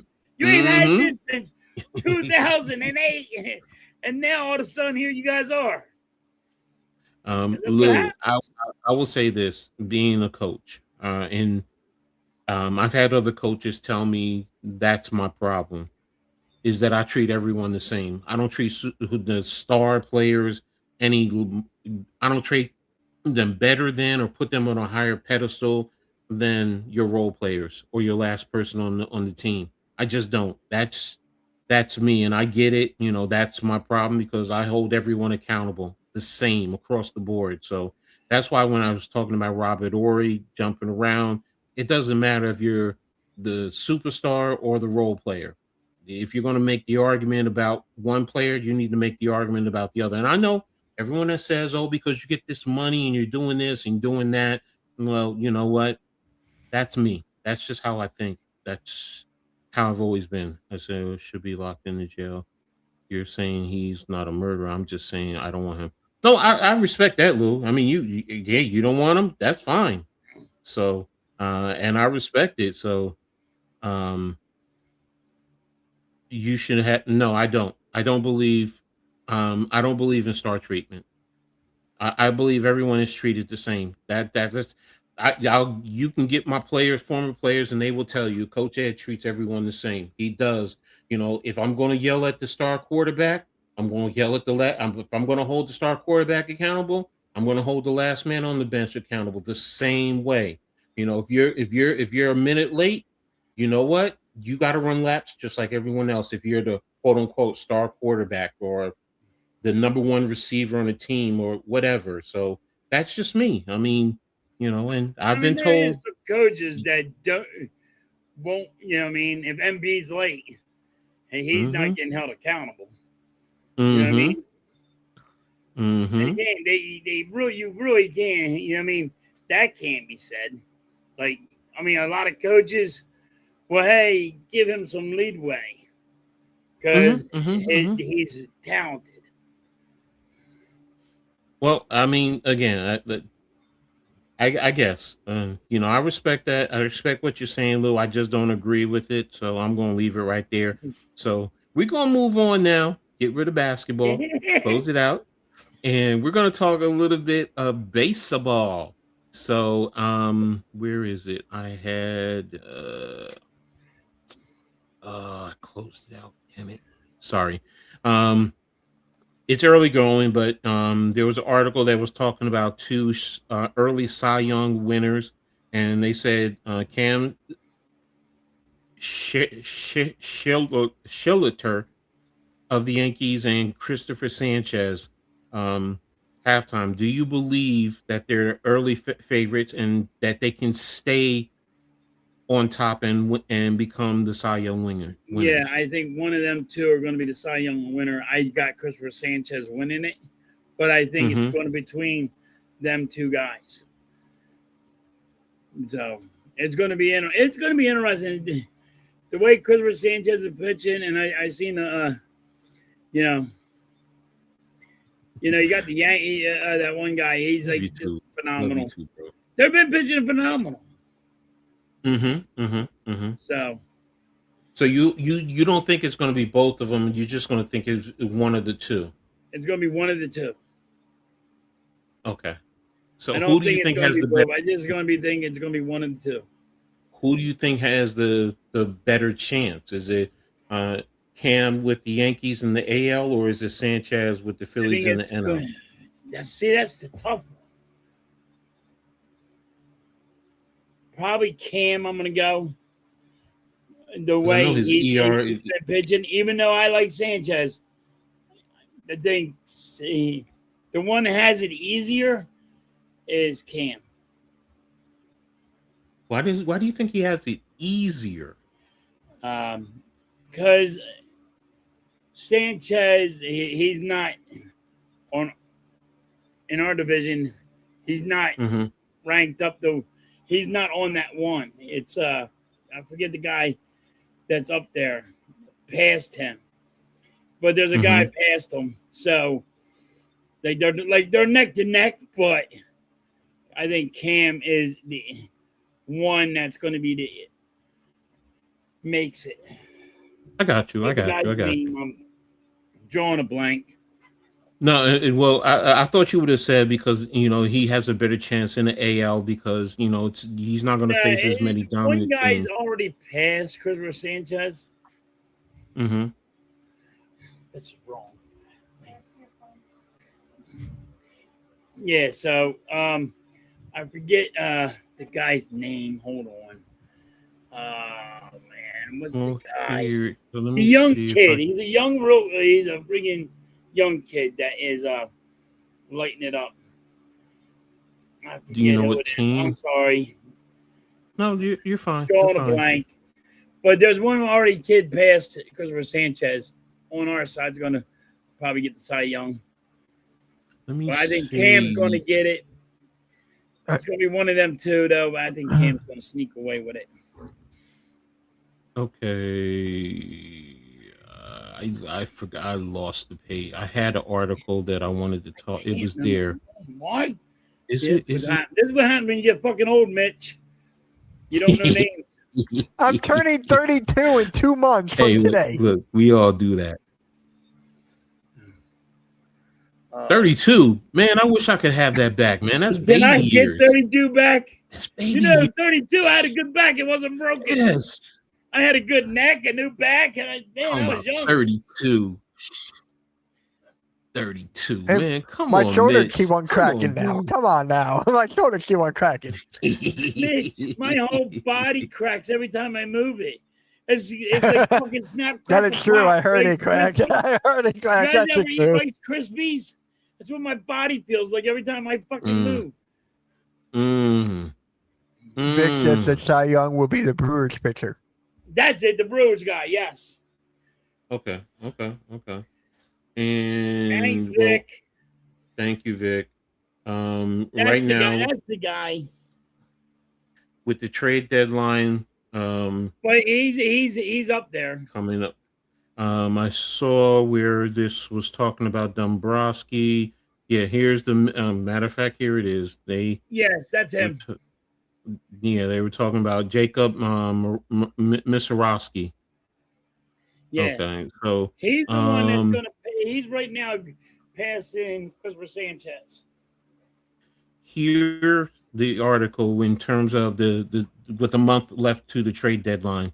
And it says, does Dombrowski have the capital for a big deadline? And it says that the Phillies rebounded after a 90-19 start, going 40-19 under Don Mattingly. Yes. So I mean that's a big turnaround. So Do they're two and a you see half. the difference when you get rid of Rob? Yes. I see. Um, it says that outfield is the top need, especially Yeah. now that Dallas Garcia is done for the season. Brandon Yep. Marshall's versatility gives you the option when it comes to the outfield to target, but the group of Edmund Sosa, Derek Hill, Justin Crawford, Gabriel Rincones might not be good enough as the Phillies try to chase down the first place Braves. Adding a right-handed outfield bat should be a Yeah. priority. Need a right-handed You've bat. been pre the struggles of Aaron Nola and Aaron Painter have created the need for a starting pitcher to provide a steady presence at the back end of the rotation, which is everything that you've been talking about. Yes. Everything you've been talking about bullpen, and you've been talking about a right-handed bat. And we need now. And when Peter couldn't show up, and he's been horrible, they send him down. Aaron Nola's been garbage. Mhm. So you need another starting pitcher, and we have nothing to trade. So you Yeah, can't and get nothing. seeing here it is.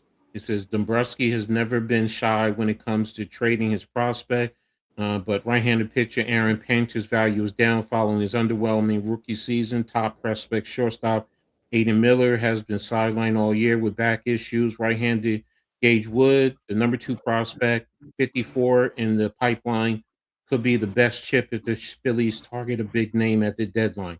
Just so you guys know, I'm reading this from the MLB.com website. So if anybody wants to look it up, this is where it is. So halftime has been saying this. You know, he's been preaching this for the longest while. Oh, I have to have this covered. Sorry, guys. Um, damn it. Sorry, move the banner. But Sorry, there you go. you have nothing to Um, trade. This is I fucking Dombrowski fucked this all up. See, you have all those analysts that are sitting there looking at Painter should have said, "Yo, trade this guy. He has the Tommy John surgery. He's mhm, done. It hurt him. Trade him, get some value for him." And they didn't do it. They could have got a lot for Painter, and now he's mhm, just garbage, and you can't do nothing with him. They mhm. wasted so much, and we have nothing to trade. And go to the minor leagues, we have nothing to trade to go get a starting pitcher, to go get a right-handed bat. Dombrowski fucked us. Huge. Well, there's in essence, there's nothing that they can do to go out and get help for No, the roster. I think it, and I think it's So 9 more Paige, games, and it's the All Star break. We have nothing to trade. I mean, people are like, "Well, trade for somebody." We have nothing to mhm, trade. Nobody wants our shit. mhm. Nobody wants it. Well, the Yankees are, I know they need bullpen help. It always seems, and man, You don't they've want been our down bullpen. but the Yankees have had problems. I mean, your top 3 outfield hitters in Gresham, Judge, and Stanton have been out, which is why the Yankees have been, to some regards, been spiraling out of first place. They've fallen big time out of first place. So, and I wonder what they can do to make a move. To number one, get some bullpen help. They need bullpen help because that I do. One thing I do notice, they do give up leads whenever they do get bullpen. Now, they've been struggling as of late because You the have last. you have in your minor leagues, you can make moves. Mm-hmm, You mm-hmm. have weapons that could be traded to help you to get the bullpen help you need. But I think Cashman is not wanting to do that. That might be part of Oh, the problem. I'm But not, again, he has to. That's I my mean, thing. He has to. it's well. I'm going to say this. I think the Yankees, which they always do, and throughout the course of time, they wait to the last minute and they want to make a big splash. So I wonder if that's what they're going to do. Now the Phillies, you guys have been 7-3 over the last 10. And what has been the big reason for you guys being successful? Is it just the manager, or Yes. is it so? Playing It's small strict. ball, coach. Playing fucking small ball. Hmm. Playing small ball. Schwarber, yes, Schwarber is at 30 home runs. But guess Mm-hmm. what? Fat boy getting on base. Walking if he has to be walked. Mm-hmm. Mm-hmm. Harper. Harper's at 26 home runs, but he's getting hits. Mm-hmm. Mm-hmm. Turner's been ass, but lately he's been getting hits. Mm-hmm. Small ball has been working for the Phillies. It's what you always preach John to. Mattingly is playing small ball. Do they bunt? No, they can't bunt. They don't know how. It's Does like, oh anybody my in God, I baseball? learned Does this. You anybody learned it in bunt? Little League. You can't fucking bunt. No, nobody bunts. Nobody bunts nowadays. I don't see. That's small ball, baby. Because it's a sacrifice to move the guy over. They just changed the game now. No one really bunts anymore. She hasn't come as yet. You're not change. Listen, you can't. You're trying to reinvent a wheel. Mm-hmm. Mm-hmm. That's Mm-hmm. the problem. Yeah, That's I the will say. problem in baseball. You're trying to reinvent something that's 100 years old. But I think that's also part of because of analytics. There's so much emphasis on analytics. Right. It's taking the small ball now, the pitching over throwing over the first base 3 times. I think has also impacted that. To me, that should be giving you more steals because you want to draw. You get somebody who has good, who's a good base runner. Get a pitcher to throw it over there 3 times, or you know what? You limit what he does. Guess what that means? You also set up your hitter to get a good hit. So it's like, where's the hit and run? I don't see hit and runs anymore. Right. So it's like because the analytics tell you not to hit and run. But that's stupid. What do you want What's to up, Danny say? Berry? No. I don't mean you. I don't mean you. I don't mean you, bro.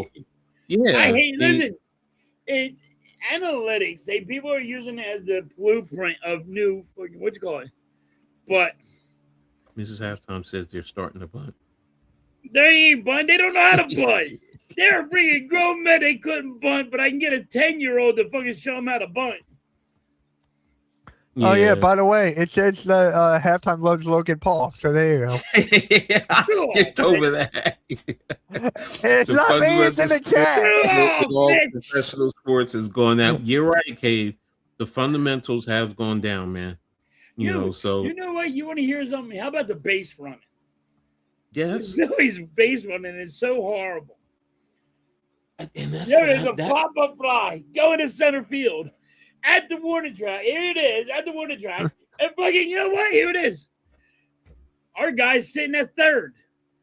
Like, he's going to third. Look, boy, are you watching the motherfucker catch the ball? Now he has to run back. What's worse, that or Logan Paul? Logan Paul. Damn. Logan Paul. Man, I'm telling you, baseball is it's really lost. They do stupid shit. They can't even simply base run. I get a 10-year-old to show these boys how to base run. You're right, halftime, because there are times even where the Yankees. I watch the Yankees. I'm like, okay, it makes me feel better a little bit, to be honest with you, watching another team play baseball, because I'm like, okay, it's just not my dumbass team. It's Yes. all baseball. Yes. I was watching the Yankees game, and I'm like, dude, how come that dude ain't watching that guy catch the ball, tagging up and saying, all right, I'm going to second. It's a sacrifice move. I don't know half time. I don't know, bro. I don't know. That's Don't why they it's get like pissed off? the fun. I mean, Cave said it best earlier. What?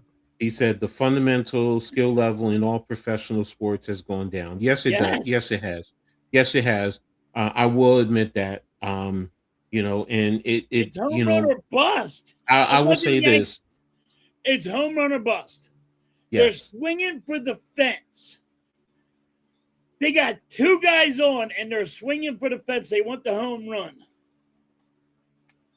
Yeah. If you put a little blooper over the fucking infield's fucking head, you got a run and a guy sitting on third. Like Derek Jeter was so great, man.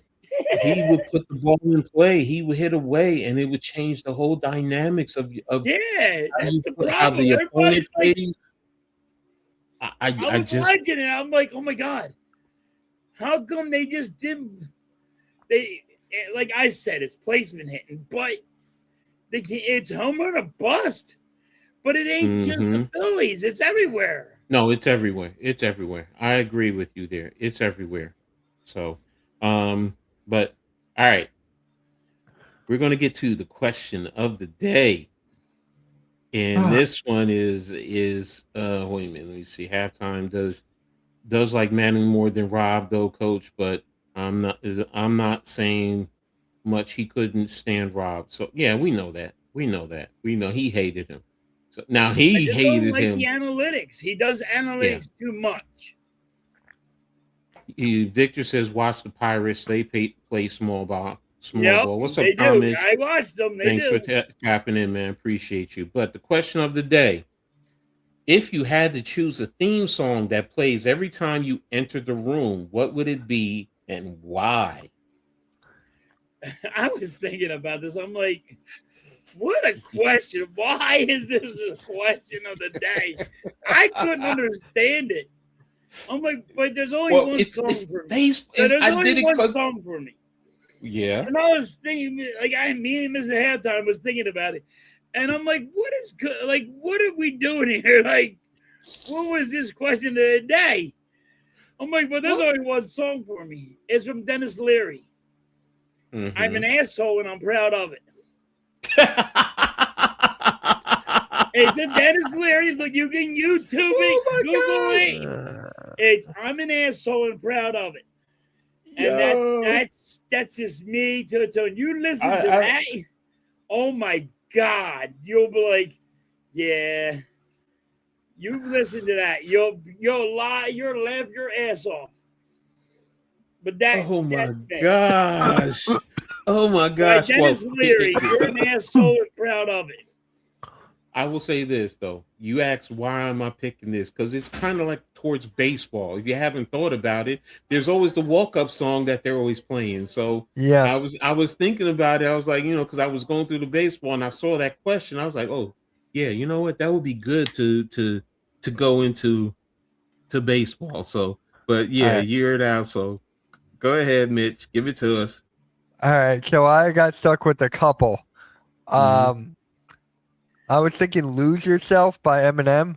I was thinking that, but you guys are gonna laugh, but I'm going with the Family Guy theme because that's just me. I love the show so much. Yeah, he does love the Family Guy show. He will go on freaking Twitter and send me shit from Family Guy. So Chick says I was getting that or SpongeBob, but I went with Family Guy. Oh my gosh. That baby. Oh my God. Mine is simple though. Mine is simple, and it's self. I love it when you call me Big Papa. Yeah. So real simple because y'all know me. I knew you were going down with Coach. I said, all right, so Coach is going, I love you when you call me Big Papa. And I'm like, I didn't know what Mitch was going to go with. I'm like, I don't. SpongeBob, Again, really? I'm just stuck there. I'm like, dude. You Dennis don't Leary know was me. the If you don't know me, then I'm sorry. I make SpongeBob jokes all the time, Family Guy jokes Yeah, all the he does freaking time. Family Guy and SpongeBob. He'll Come on, friggin' he'll go to friggin' Twitter and all that and send me shit. Jay, come on, man. Which J. Cole song? Don't Look, just say us, this is Jason. me and my group chat with my friends. It's me saying SpongeBob. Mine would be a low black. The man, yeah, you can tell everyone. Okay. See, we all have that song. You think about it, and it's like it relates to me one way or another. I see some ladies tonight that should be happy. Yo, Thomas, yo, I like yeah, that but one. if you know me, I got 3 daughters and a granddaughter. So, and my one of my ringtones is I love it when you call me Big Papa. So it that tells me it's one of my daughters. So it's but yeah, there's that side to it too. Yeah, I get it. Halftime, there's so many asshole songs out there. He said it, I said Dennis Dennis Leary Leary. from I'm an asshole and I'm proud of it. You can Yeah. YouTube it. It's on YouTube. Yeah, that's a good one. I like that. So, But you get that one, you play that one, I swear to you guys, you will just die laughing how fucking hard you'll be like, oh my lord. you got what I need. But you say he's just a friend. Okay. Oh So, god, yes. yo, man, we could go crazy with this. All So. right, I'm listening to it right now through my headset, so I'll tell you in a second. DeMar DeRozan expected to get a buyout. Okay. DeMar DeRozan. So, but yeah. And plus I like having some different ones. A lot of times I give you some deep introspective ones, stuff that makes you really think, but now you got to have something a little bit silly. Me and Miss Hannah was thinking about like, what is going on here? No, like I said, I was going through the baseball and then I had just I saw the Now question you of the said the day. baseball thing, and now I can Yes. understand it because I think all Yes. baseball players now should have a theme song when they go up to the plate. I Or thought they did. huh? I They thought only they have did. they only have a couple. Not everybody has a theme song. Okay. So Wait. I think all players should now have like a theme song. You like Mario's version of Just a Friend too? Yeah. Okay, Thomas. Okay. We there. I mean, mine is Bismarcky. That's real old school. So, but yeah. So, but again, like I said, it was just something different. Next week might be a little bit deep and introspective. So, and I'm really gonna burn halftime's brain really with that one. That So was a good one. That was a good one. I didn't expect to get to the baseball thing. I was just I wondering thought you why. would I'm have like, picked up on that, bro. Come on. Because it's like if you had a theme song every time you enter the room, so every time you go up to the plate, there's your theme song playing. oh, So I got a theme song. It's an answer. yeah, no, I got you there. I got you. Yeah. I'm an asshole. I think every player had a theme song when.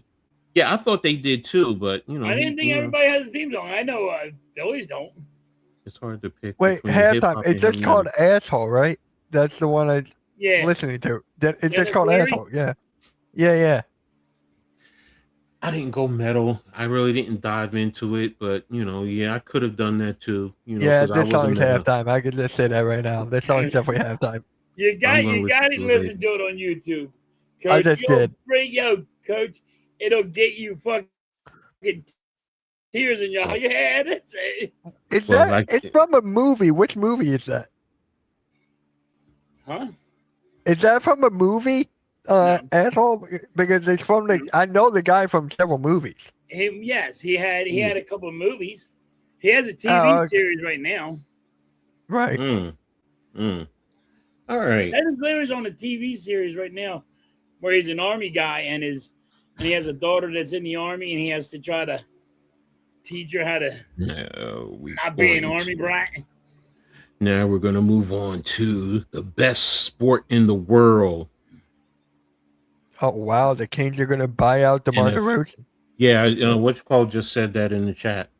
Oh, really? Oh, wow. Yeah. Who said that in the chat? I got it. Oh, yeah. Yeah, Jake said it. Jake Jake, said it. thank you. Yeah. Thank you. Yep. I just got that on my phone. Does Duran have a song when he comes out? I remember Mariano Rivera, Entered the Sandman. That was always classic. So Oh, my but God. I just thought of a good one. what? Wild Thing. Major League. Oh yeah, well, Major League, the God. movie theater. Yeah. Alvarado should have that fucking thing. He should Wild come out with a Thing. wild thing because that motherfucker he couldn't throw to save his ass. Oh, I forgot that what you call it was on today. Yeah, he ate 66. 66 hot dogs. That's not even his record. That's No, I not think even it's his 72. record. I think it's 72, if I'm not Yeah, mistaken. but it's not Yeah. over yet, right? It is. What? I didn't know It was over. ended. It's over. Oh, You know what? It Maybe was- one it day was I'll in train there. myself to do I that. thought Maybe I'll that train. maybe around freaking 2 or something. Like I can easily eat 30 or 40 hot dogs. But the question is, can you do it in the time frame? And the time thing. Yeah, so no, but yeah, I can eat You know it. what's nasty? They take that bun and they dip it in that water. It's And not then just they water. fucking Sometimes carve it it's down. juice. That's like- Sometimes it's juice. It's whatever they want to drink. But the whole point is to soften the I did it, so soften the roll to let it go down faster. and when it gets in your stomach, it's soft, so you can get more in as opposed to a dry roll. So I'm like, maybe one day I'll train myself, see if I can do it. See if I can eat 72 hot dogs. You know, then you see old fat coach up there. You're gonna cook 72 hot dogs and then say, "Hey, let me try to eat this." Oh hell yes, hell yes. And on top of that, if I could go up there, I'm gonna be like, yo, when you bring mine, make sure you got some mustard and ketchup on top of it too, and maybe put a little bit of sauerkraut to go along with it. I'm really gonna be different. Yeah, right. You ain't gonna eat that much of them doing that. So yeah, you ain't doing that. You're not eating all that. Yeah. But you know, it's fun going in, but it would be hell coming out. That's all I can say. Yep. So, but let's get to the NFL. And let me stop sharing this. And there was on the NFL.com website where they're breaking down all the divisions. So where is it? Where is it? NFL's website. Grading every NFC team. So, and I guess this is preseason. Come on, open up, damn it. And I wanted to get into the NFC East, of course. So, and right off the bat, Dallas, they get it an A-. Re-signing Javonte Williams, placing the franchise tags on Pickens, trading for Rashawn Gary, Lee Winters, drafting Caleb Downs and Malachi Lawrence. They heavily shifted his defensive front, acquiring Gary and Winters. They focused mainly on the draft and the defense in the draft, getting Downs at 11, Lawrence at 23, and 3 other defenders in the first 4 rounds, considering their struggles on that side of the ball. Dallas also re-signed Williams on a team-friendly deal and franchise tags Pickens. A lack of upgrades on the offensive line is the only thing keeping the Cowboys from a perfect grade. As long as their defensive additions make an immediate impact, I think their 2026 offseason will position them to compete in a tough division once again. What's your thoughts so far on Dallas's moves so far, guys? I think it's like I said, what they did in the draft. I mean, that was pretty good, and they're gonna be tough this year. Mm-hmm. You and the Giants, Dallas and the Giants are gonna be tough this year for the Eagles. Do you think the A- is a fair grade? Yeah. What about you, Mitch? I think it's a fair grade. Honestly, I thought halftime would give it an F because it is the Cowboys, so I thought he would give it an F. I was going to give them a lower grade, but I can't. I actually like what they did in the draft. All right, then I'll do it for you. Halftime, I'm giving you an F. I'll do it for you. There you go. There you go. But realistically, I'll give them a B+. They did good. Yeah, no, I'm with you guys. I do think, first and foremost, the division as a whole, I think did improve. I really did. So, and I'm with, as much as I hate Dallas, I do think all the moves they did was good, and I like the fact that they said lack of upgrades on the offensive line is the only thing keeping them down. So that might be what can hold them back. Because for years in the past, it was always the Eagles and the Cowboys had the best offensive line, not just in the division or the conference, but in the league. Right. So, for them, and you think about it with all the years and the changes, yeah, that is going to be interesting this year to see, if their offensive line can help them, but the defense does, then it's gonna be tricky, especially with Dak back there. Is he gonna be able to get that ball out? So I'm ready to see the Giants. They gave an A plus standout moves hiring John Harbaugh. This is the only one I had issue with. You're saying that I don't know. Trading Dexter Lawrence is a standout move. I mean, maybe I'm interpreting the word wrong. I don't know. But drafting Reese and Malinoga, the Giants started 2026 offseason with a bang, hiring Harbaugh after his departure from Baltimore. The new coach wasted no time rebuilding the roster in his image.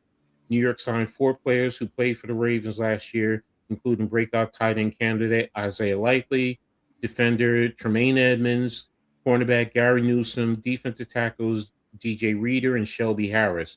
Then Big Blue proceeded to absolutely crush the draft, picking up Reese at 5, Malinoga at 10, Colton Hood, cornerback Colton Hood at 37, and Malachi Field at 74.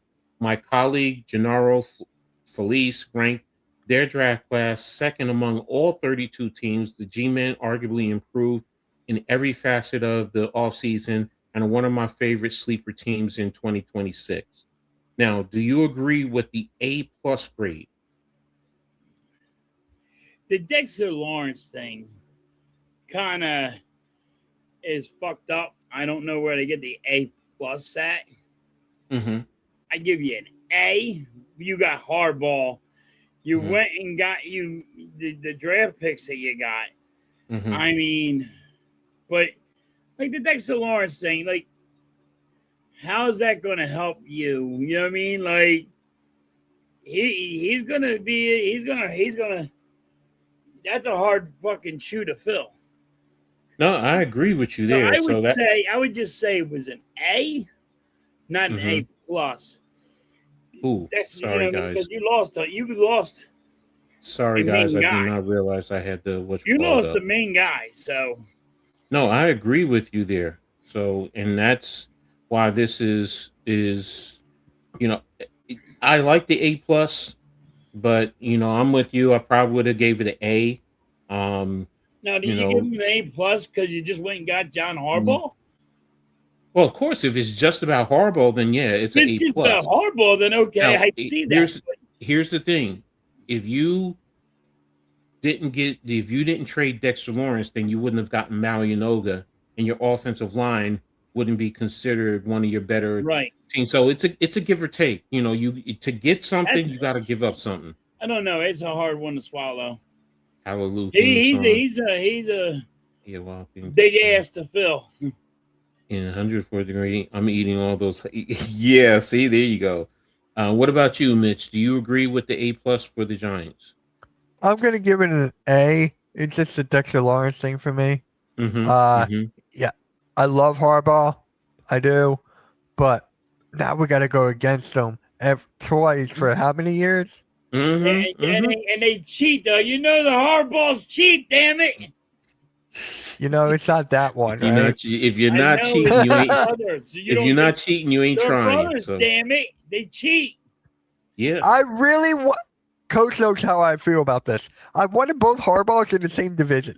That's what I wanted so They would much. never But do Cave. that Cave is like the Giants should have why? got an A plus because he's plus. not All right, gonna bro. freaking go against his brother.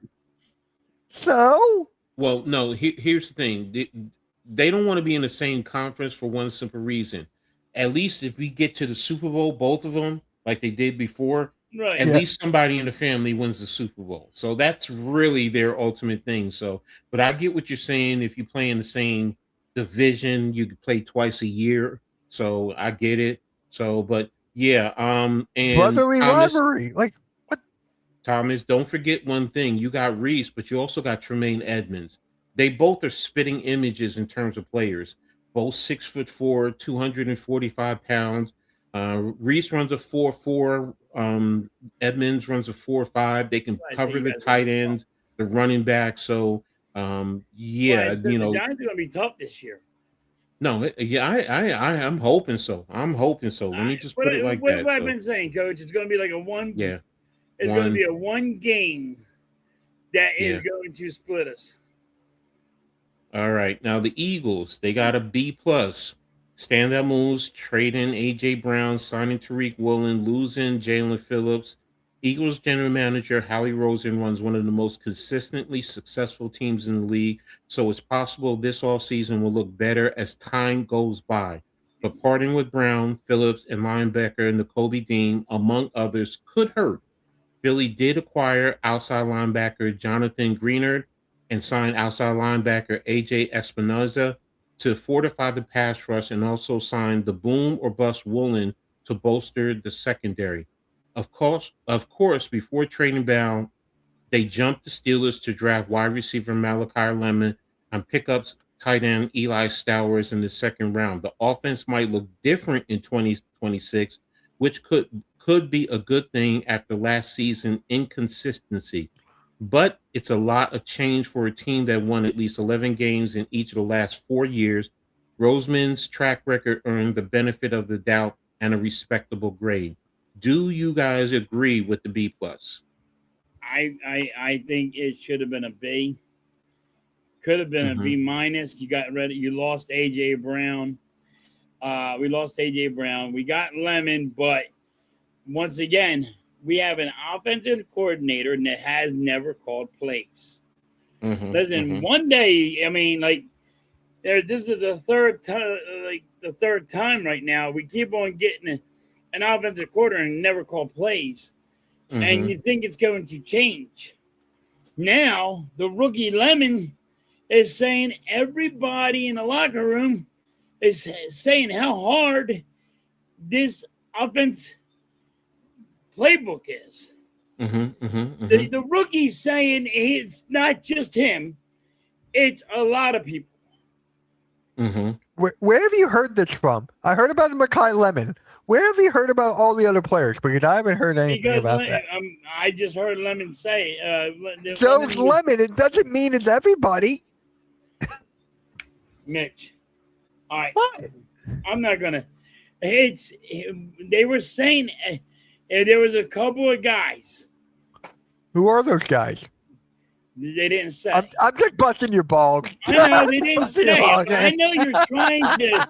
It hurts your feelings and all, but Hurt it's my the feelings. truth. What? It's the truth. And Yeah, like but- nobody, because everybody wanted AJ Brown gone, and now here you are. Like everybody thinks I'm glad he's this gone. guy, they say Sandman over here is going to be a good offensive coordinator You and the Sandman thing. because he looks like him. I know. Put a I know. picture up on him. What Has is your thought anybody about looked at this guy? Look at Yeah. him. He what looks about like Kay? the villain from Spider-Man. What about Kay's statement about losing your O-line coach? What was that? The O-line Kay, coach Stoutland. he said and Stoutland we was a lost huge Stoutland loss. too. Like Yeah, we took a big hit. So does Steven that mean Stoutland, that everybody knows? How do you get a Mulata? Stoughton made Mulata Yeah, the I know. best left tackle in the game. so does that impact the grade for you, or it just it should hurt the grade in my book, but I don't know. what about you, Mitch? Do you agree with the B plus grade? Huh. And ladies For and gentlemen, me- this is on the NFL.com site, just for those who are wondering. Yeah. For me, I'm gonna give it a solid B. I'm just gonna give it a solid B, just because of the AJ Brown thing. The draft was good. I mean, yes, we're missing Stoutland. Things have to change at some point. I don't care like whose offense it is. It's still Sirianni's offense, which I can't stand. I'm just gonna give it a B. And See, honestly, it's going to be mhm. better than the Commander's grade because I don't get the Commander's grade on this at all. Well, I think it is the B plus is a good grade because it's not even about lemon. I love the Stowers pick for you guys. I do too. I do Stowers too. is a sleeper, and you nowadays you need a tight end who can play inline, but he can flex out into the slot and cause mismatches. And he's that type of a tight end, and he's athletic. So he's definitely he's not a rigid type of a tight end. He's athletic. He can go up. He can contort his body and make a play on the football. So um, I was like, wow, you got a steal right there for as a tight end. So, and you just talked about the Commanders, and the Commanders got a B plus also. They Yeah. signed outside linebacker Odafe Owe, Calevon Chasen. They extended Laramie Tunsil, and they drafted Sonny Styles. Like Dallas, the Commanders absolutely had to focus their efforts on the defense. Washington spent big money to bring in Owe, Chasen, and linebacker Leo Chanel before snagging Styles with the 7th overall pick. Don't overlook some of their less heralded offensive additions. Tight end Ching Okonkwo and running back Rashad White provide weapons outside of Terry McCollum for Jaden Daniels. There are still a few spots that could use more attention, particularly cornerback, wide receiver 2, and the interior offensive line. But the Commanders did enough spending more than $250 million, third most per over the cap, to earn a solid grade. Do you guys? Well, Mitch, you started it. You said you don't understand the B plus. I, Go ahead. for me, it's like didn't they lose like a big wide receiver, a big piece or something? I feel like they They lost lost a big whatchamacallit, who came over from 49ers. What's his name? Um, Debo, right? Debo yeah, gone. they lost Debo. Yeah. Debo's a free agent. Yeah, so they lost Debo. If there's still talks of them getting Ayuk.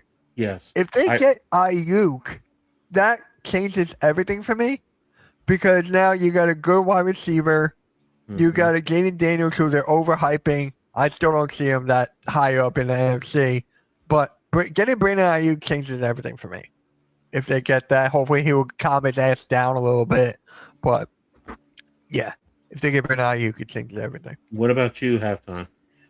I kind of agree with Mitch. And I think the grade's a little high, but I mean, if they get Ayuk, then all right. Then they got now you got some threat going on there. But didn't he lose the running game?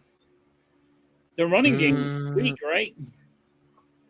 yeah, but I don't remember. I think they did I lose got it. a running back. Uh, come on, looking at the depth Thought chart their right now. running game was weak. Can their quarterback stay healthy? There's a lot of question Mhm. marks on him right now because can he stay healthy?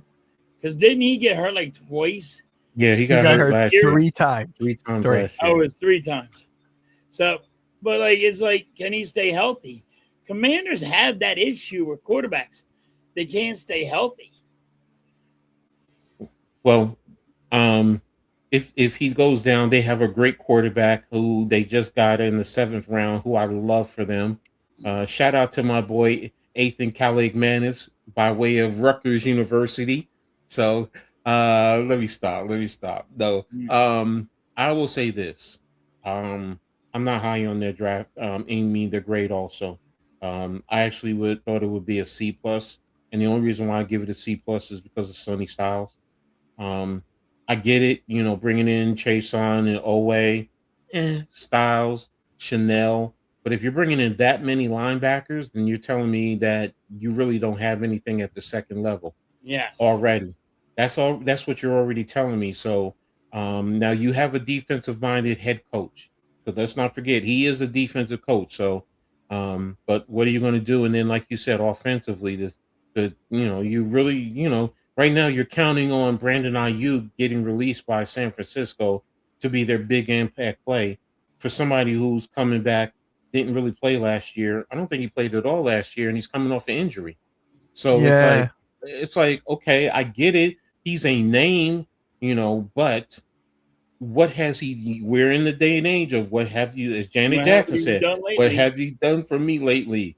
So, and hopefully he can come back, and whether it's with whether it's with Washington or he repairs the relationship and he plays in Frisco. Hopefully he comes back and he's productive. But I don't see it with Washington. I would have gave him a C+, and that's only because of Sonny Styles, because I did love Sonny Styles. Overall, I've always loved his game. I watched him at Old State. So we'll see. Summer Basketball League started yesterday. Okay. I didn't know that. So but there you have it as far as the NFC East, the grades per the NFL NFL.com website. As far as their grading. Now outside of star players, okay, on the Eagles and New York, who could be an X factor for each team?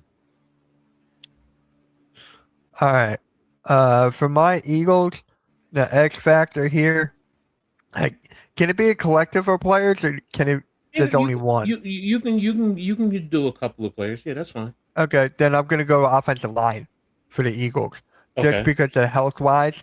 Because right now, Lane Johnson's still banged up, Cameron Dickerson is still banged up. I can go on and on. If Mm-hmm. this offensive line can't go up to par, then the run game is weak with Saquon Barkley. Jalen Hurts is gonna have to panic and throw, and we all know how that could be. So to me, it comes down to offensive line. Okay. What about you, halftime? I'm with him. I was going Lane Johnson, make sure he's healthy, and what you call it? What was it? The center that My wanted to retire this yeah, year. Mm-hmm. Cam Landon Yeah, Dickerson, Ken yeah, Jurgens. Dickerson, Yeah. and like it's the offensive line. That's the biggest Okay. thing with the Eagles. Can they keep Jalen Hurts up? All right. For me, for New York, it's going to be DJ Reader because he's replacing Dexter Lawrence. So he has to be that X factor.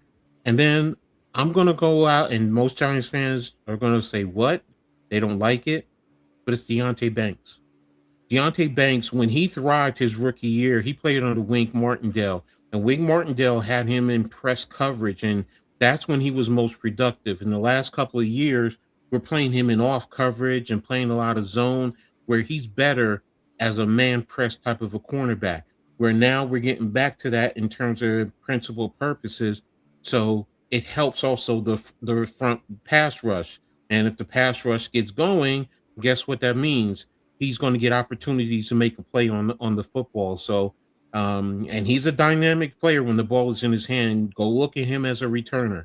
He makes plays. So, but Deontay Banks could be that big X factor because if he can solidify that cornerback spot for the Giants, and the Giants could then decide if they want to re-sign him, because he plays well. So, those are my X factors for the Giants overall. So, um, I like you guys' thoughts in terms of the offensive line. You know me; I love the sexy fatties. So you know how I go. So You need those big boys up front. exactly. So we'll see. We'll see going into into the season. Now, in only division games, okay? So that's for you guys playing Washington, the Giants, and Dallas. What do you think your record? What are you hoping your record could be? Realistically, what are you hoping it could be, and what do you think it will be? Wow. I always go split. No matter what, right out of the gate, I always go split. So I'm splitting with the Giants. I'm splitting with the Cowboys. You know what? I'm gonna sweep the Commanders. So I'm gonna go 4-2. Yes. No, Okay. wait, no, 1-2. Is it 4? Wait. Yeah, it's 6 Uh, games. It would be 6 games in total. Oh, okay. So I was right. Two. 4-2.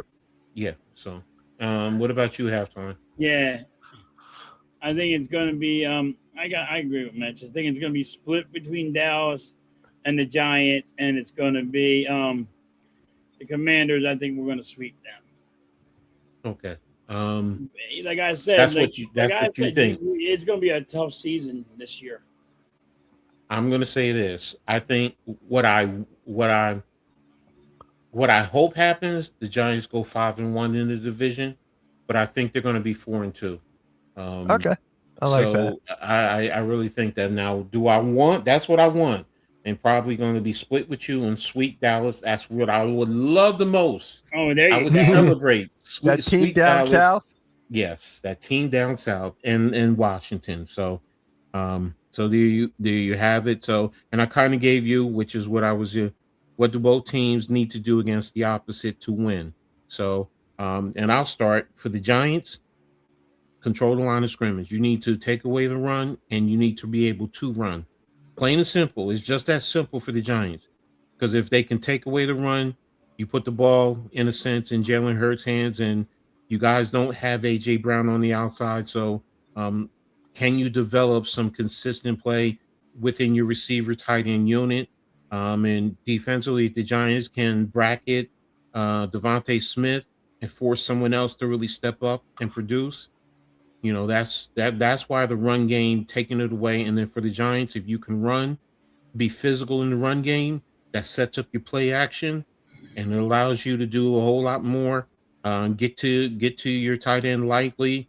We don't know what's up with what's his name, because he's still out with so far. They say he might be back by the end of the season, but by the start of the season, I'm sorry. So but we'll see.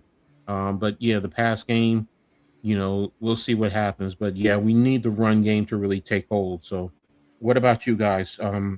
What do you think you guys need to do against New York to come away with wins? Definitely got to take away your run game, Mm-hmm. and like our corners, we got great corners right now.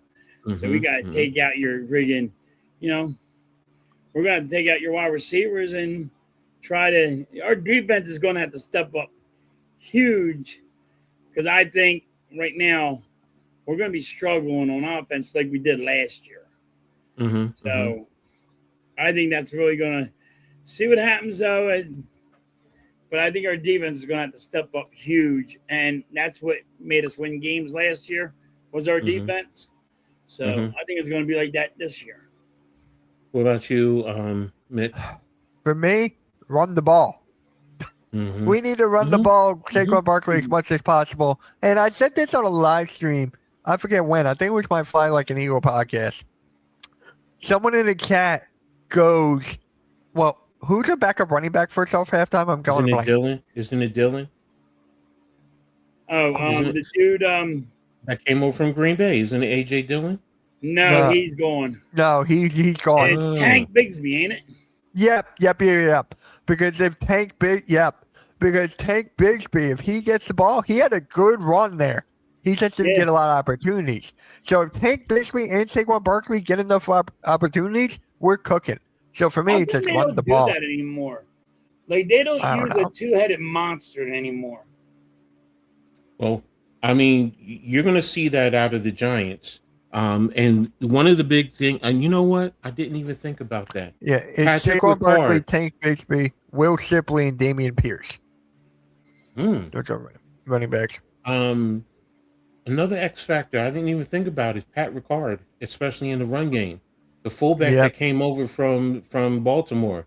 I mean, he's an offensive lineman in the backfield. So, and guess what? He can catch the ball out of the backfield. Now I'm not saying he's going to be catching, 20, 30 passes, but he could surprise you. So, but in the run game, all you need him to do, go one-on-one with a linebacker. If you got a small linebacker, he's going to destroy him. So yeah, you're right. You're right too. I forgot about that. So yeah, you guys going to be load. You should load the box against us. So Yeah, that's we are gonna, definitely going to load the box. that's going to be interesting. Nobody else is speaking on that in the chat. So and we're going to move on to hockey now.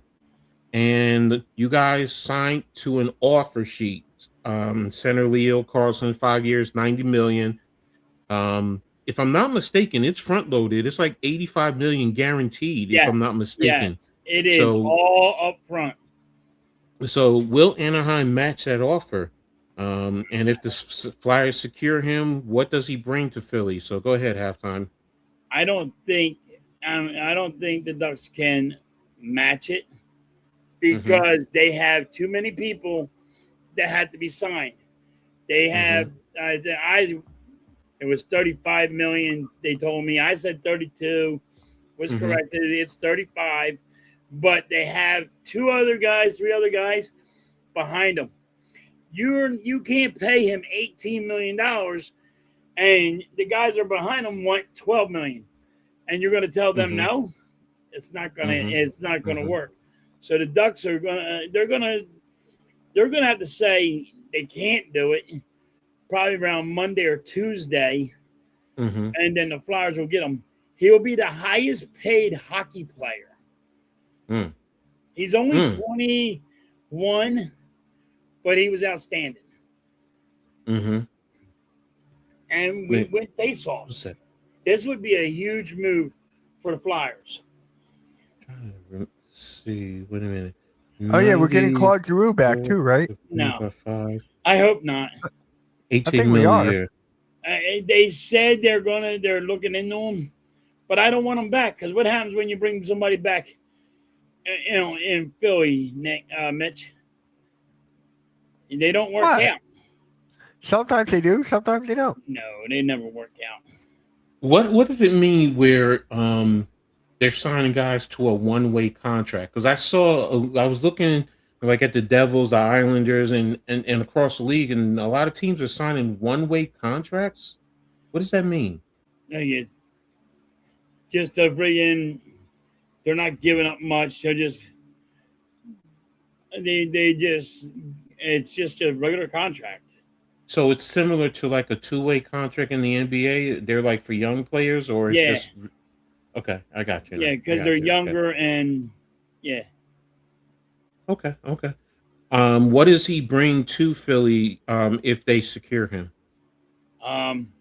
We win face-offs. Face-offs? We win a lot of face-offs. That's why we didn't go that far in the playoffs. Could not win face-offs. So he would actually impact you that way? He also he's 21. He had 30 goals. He had 30 goals and 40 assists, I believe it was. I know people are going to correct me on it. So it's like 40 assists. So that's what he brings you. He brings you winning face-offs, and this is what we needed. We needed a guy. We needed a big center that can do that. Okay. They're going to go defenseman too. I just don't know who. I heard from there's a couple of places. One from Boston. He's older, but we'll just wait and see. Do you think if this Flyers get him that they will be able to beat the Devils, or will the Devils just beat up on the Flyers?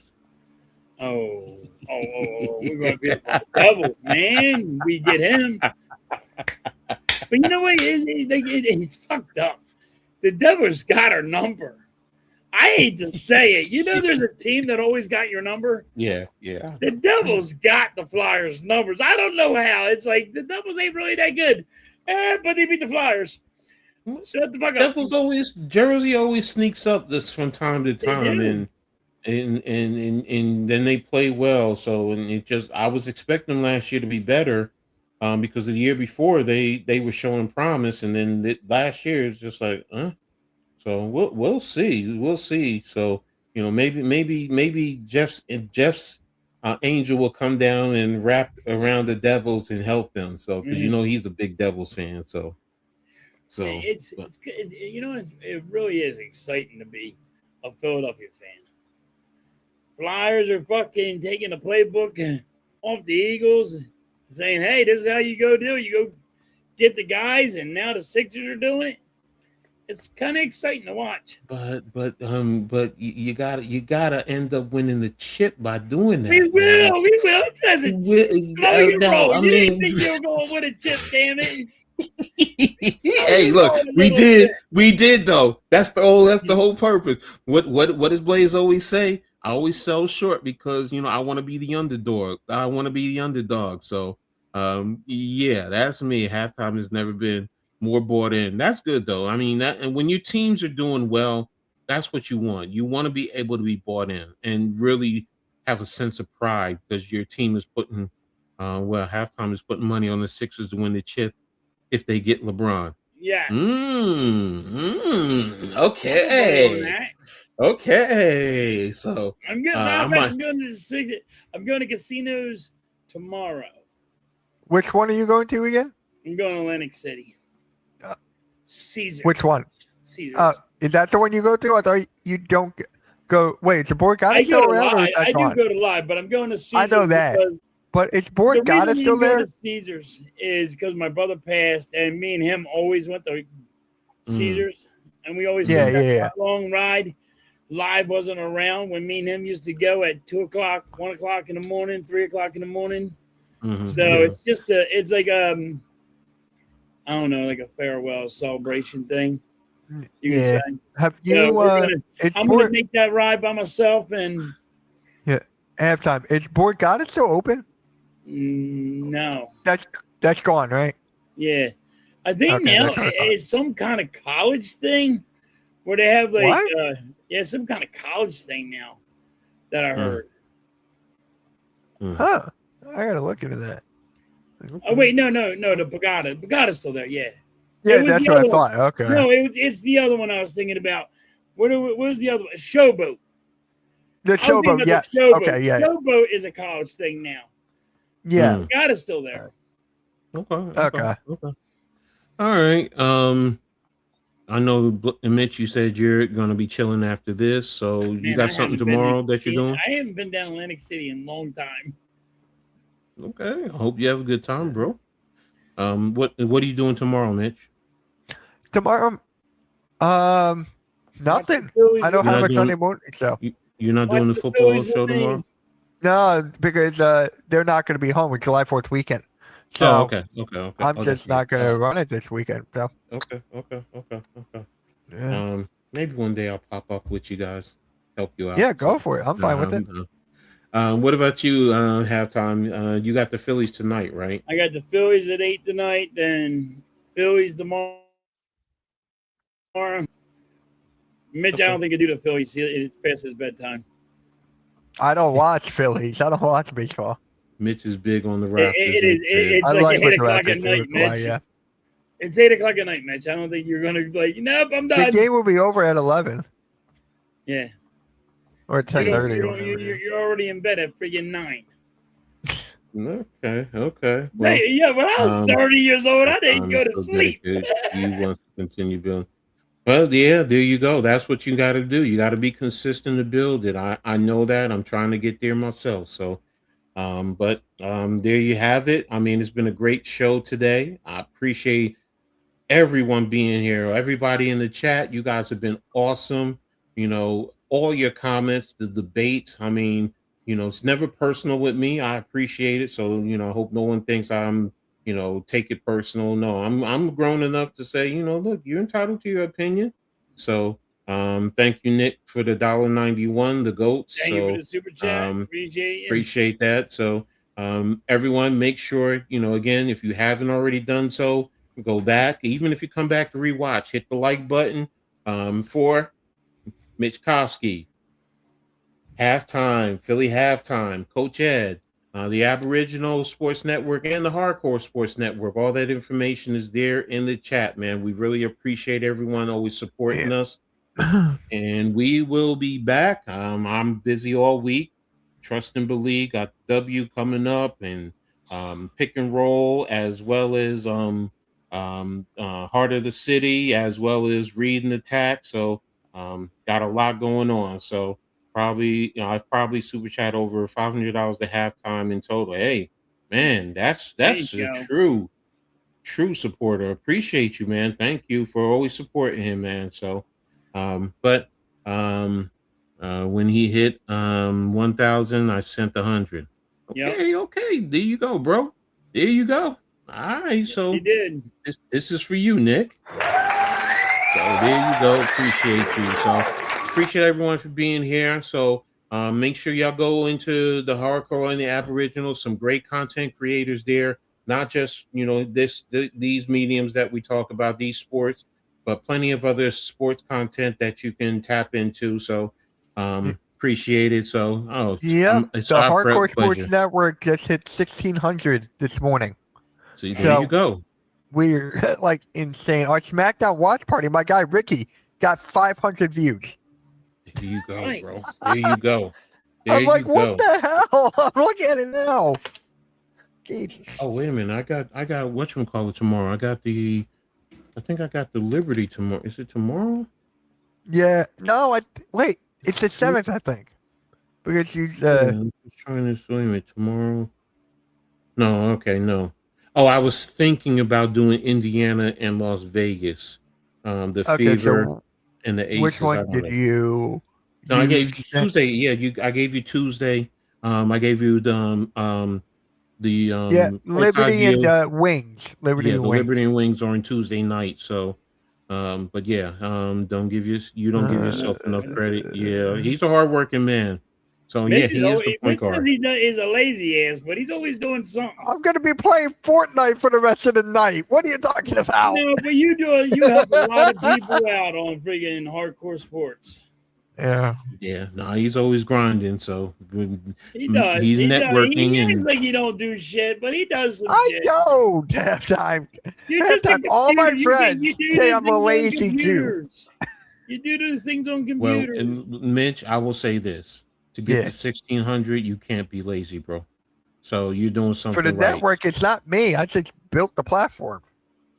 But it's still you look, you still every time I turn around, you're like, oh, I just got this content creator, or I talked to this content creator, they may be coming off. You're networking. That is still work, bro.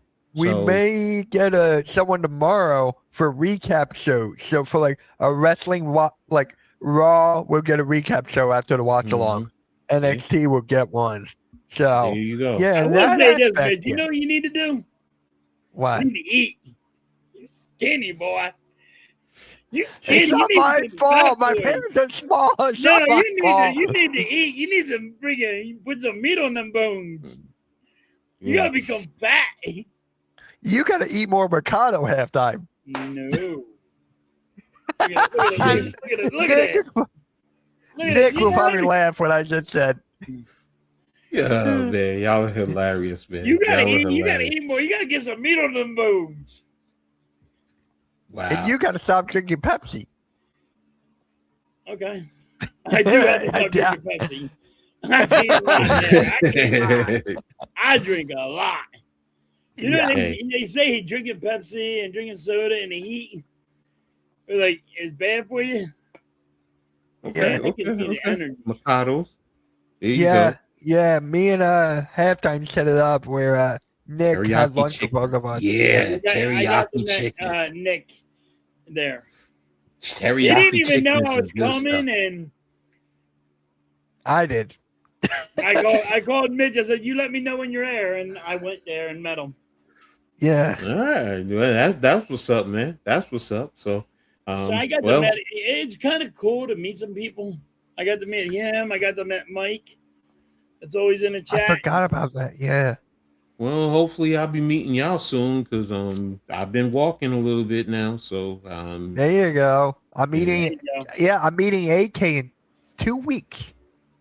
There you So go. that's gonna be something. Wait. Here's the question I have. Okay, Nick, you told her you were in the presence of greatness, but did you at least hook her up with Mitch, man? Did Mitch at least get the phone number? Come on, player. Yo, what's going on? What's going on, man? You know, I mean, you gotta hook a brother up. You gotta be the wingman. Next time you're there, you gotta hook it up. So you gotta try to help out. All right, Lou. I'm on my way, bro. If they beef ribs, I'm definitely gonna be rocking with you, bro. So if you said ribs, I'm like, yo, where you live? I'm done. I'm gone. Yeah. So got a little bit of drool right now. Wait, me too. Hold on. Look what Vic sent me.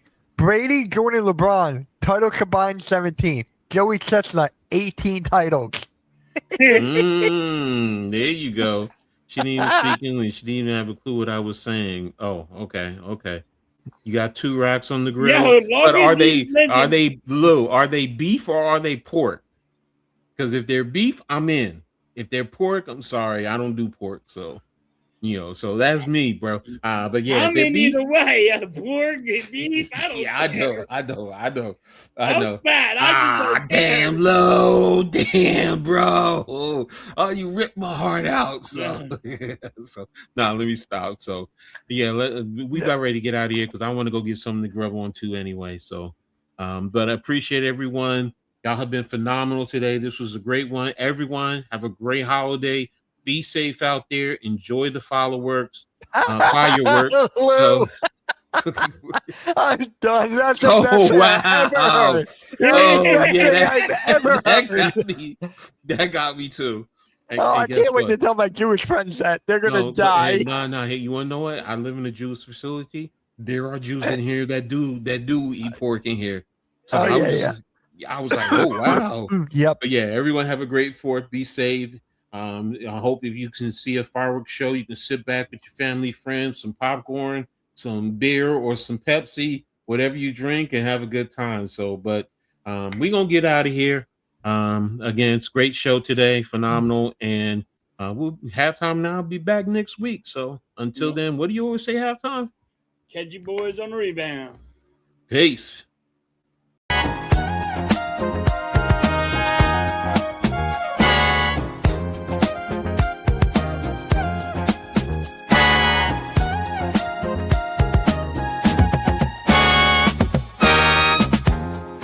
Gather round for the halftime chat. Old friends cracking jokes and talking stats. From life's little games to the greatest plays. Love and the stories from the old glory days. With Phillies heart and coach's cheer, we break it down every moment, dear. Life is a team and we've got the plan. Sports, love, and laughter, that's who we am.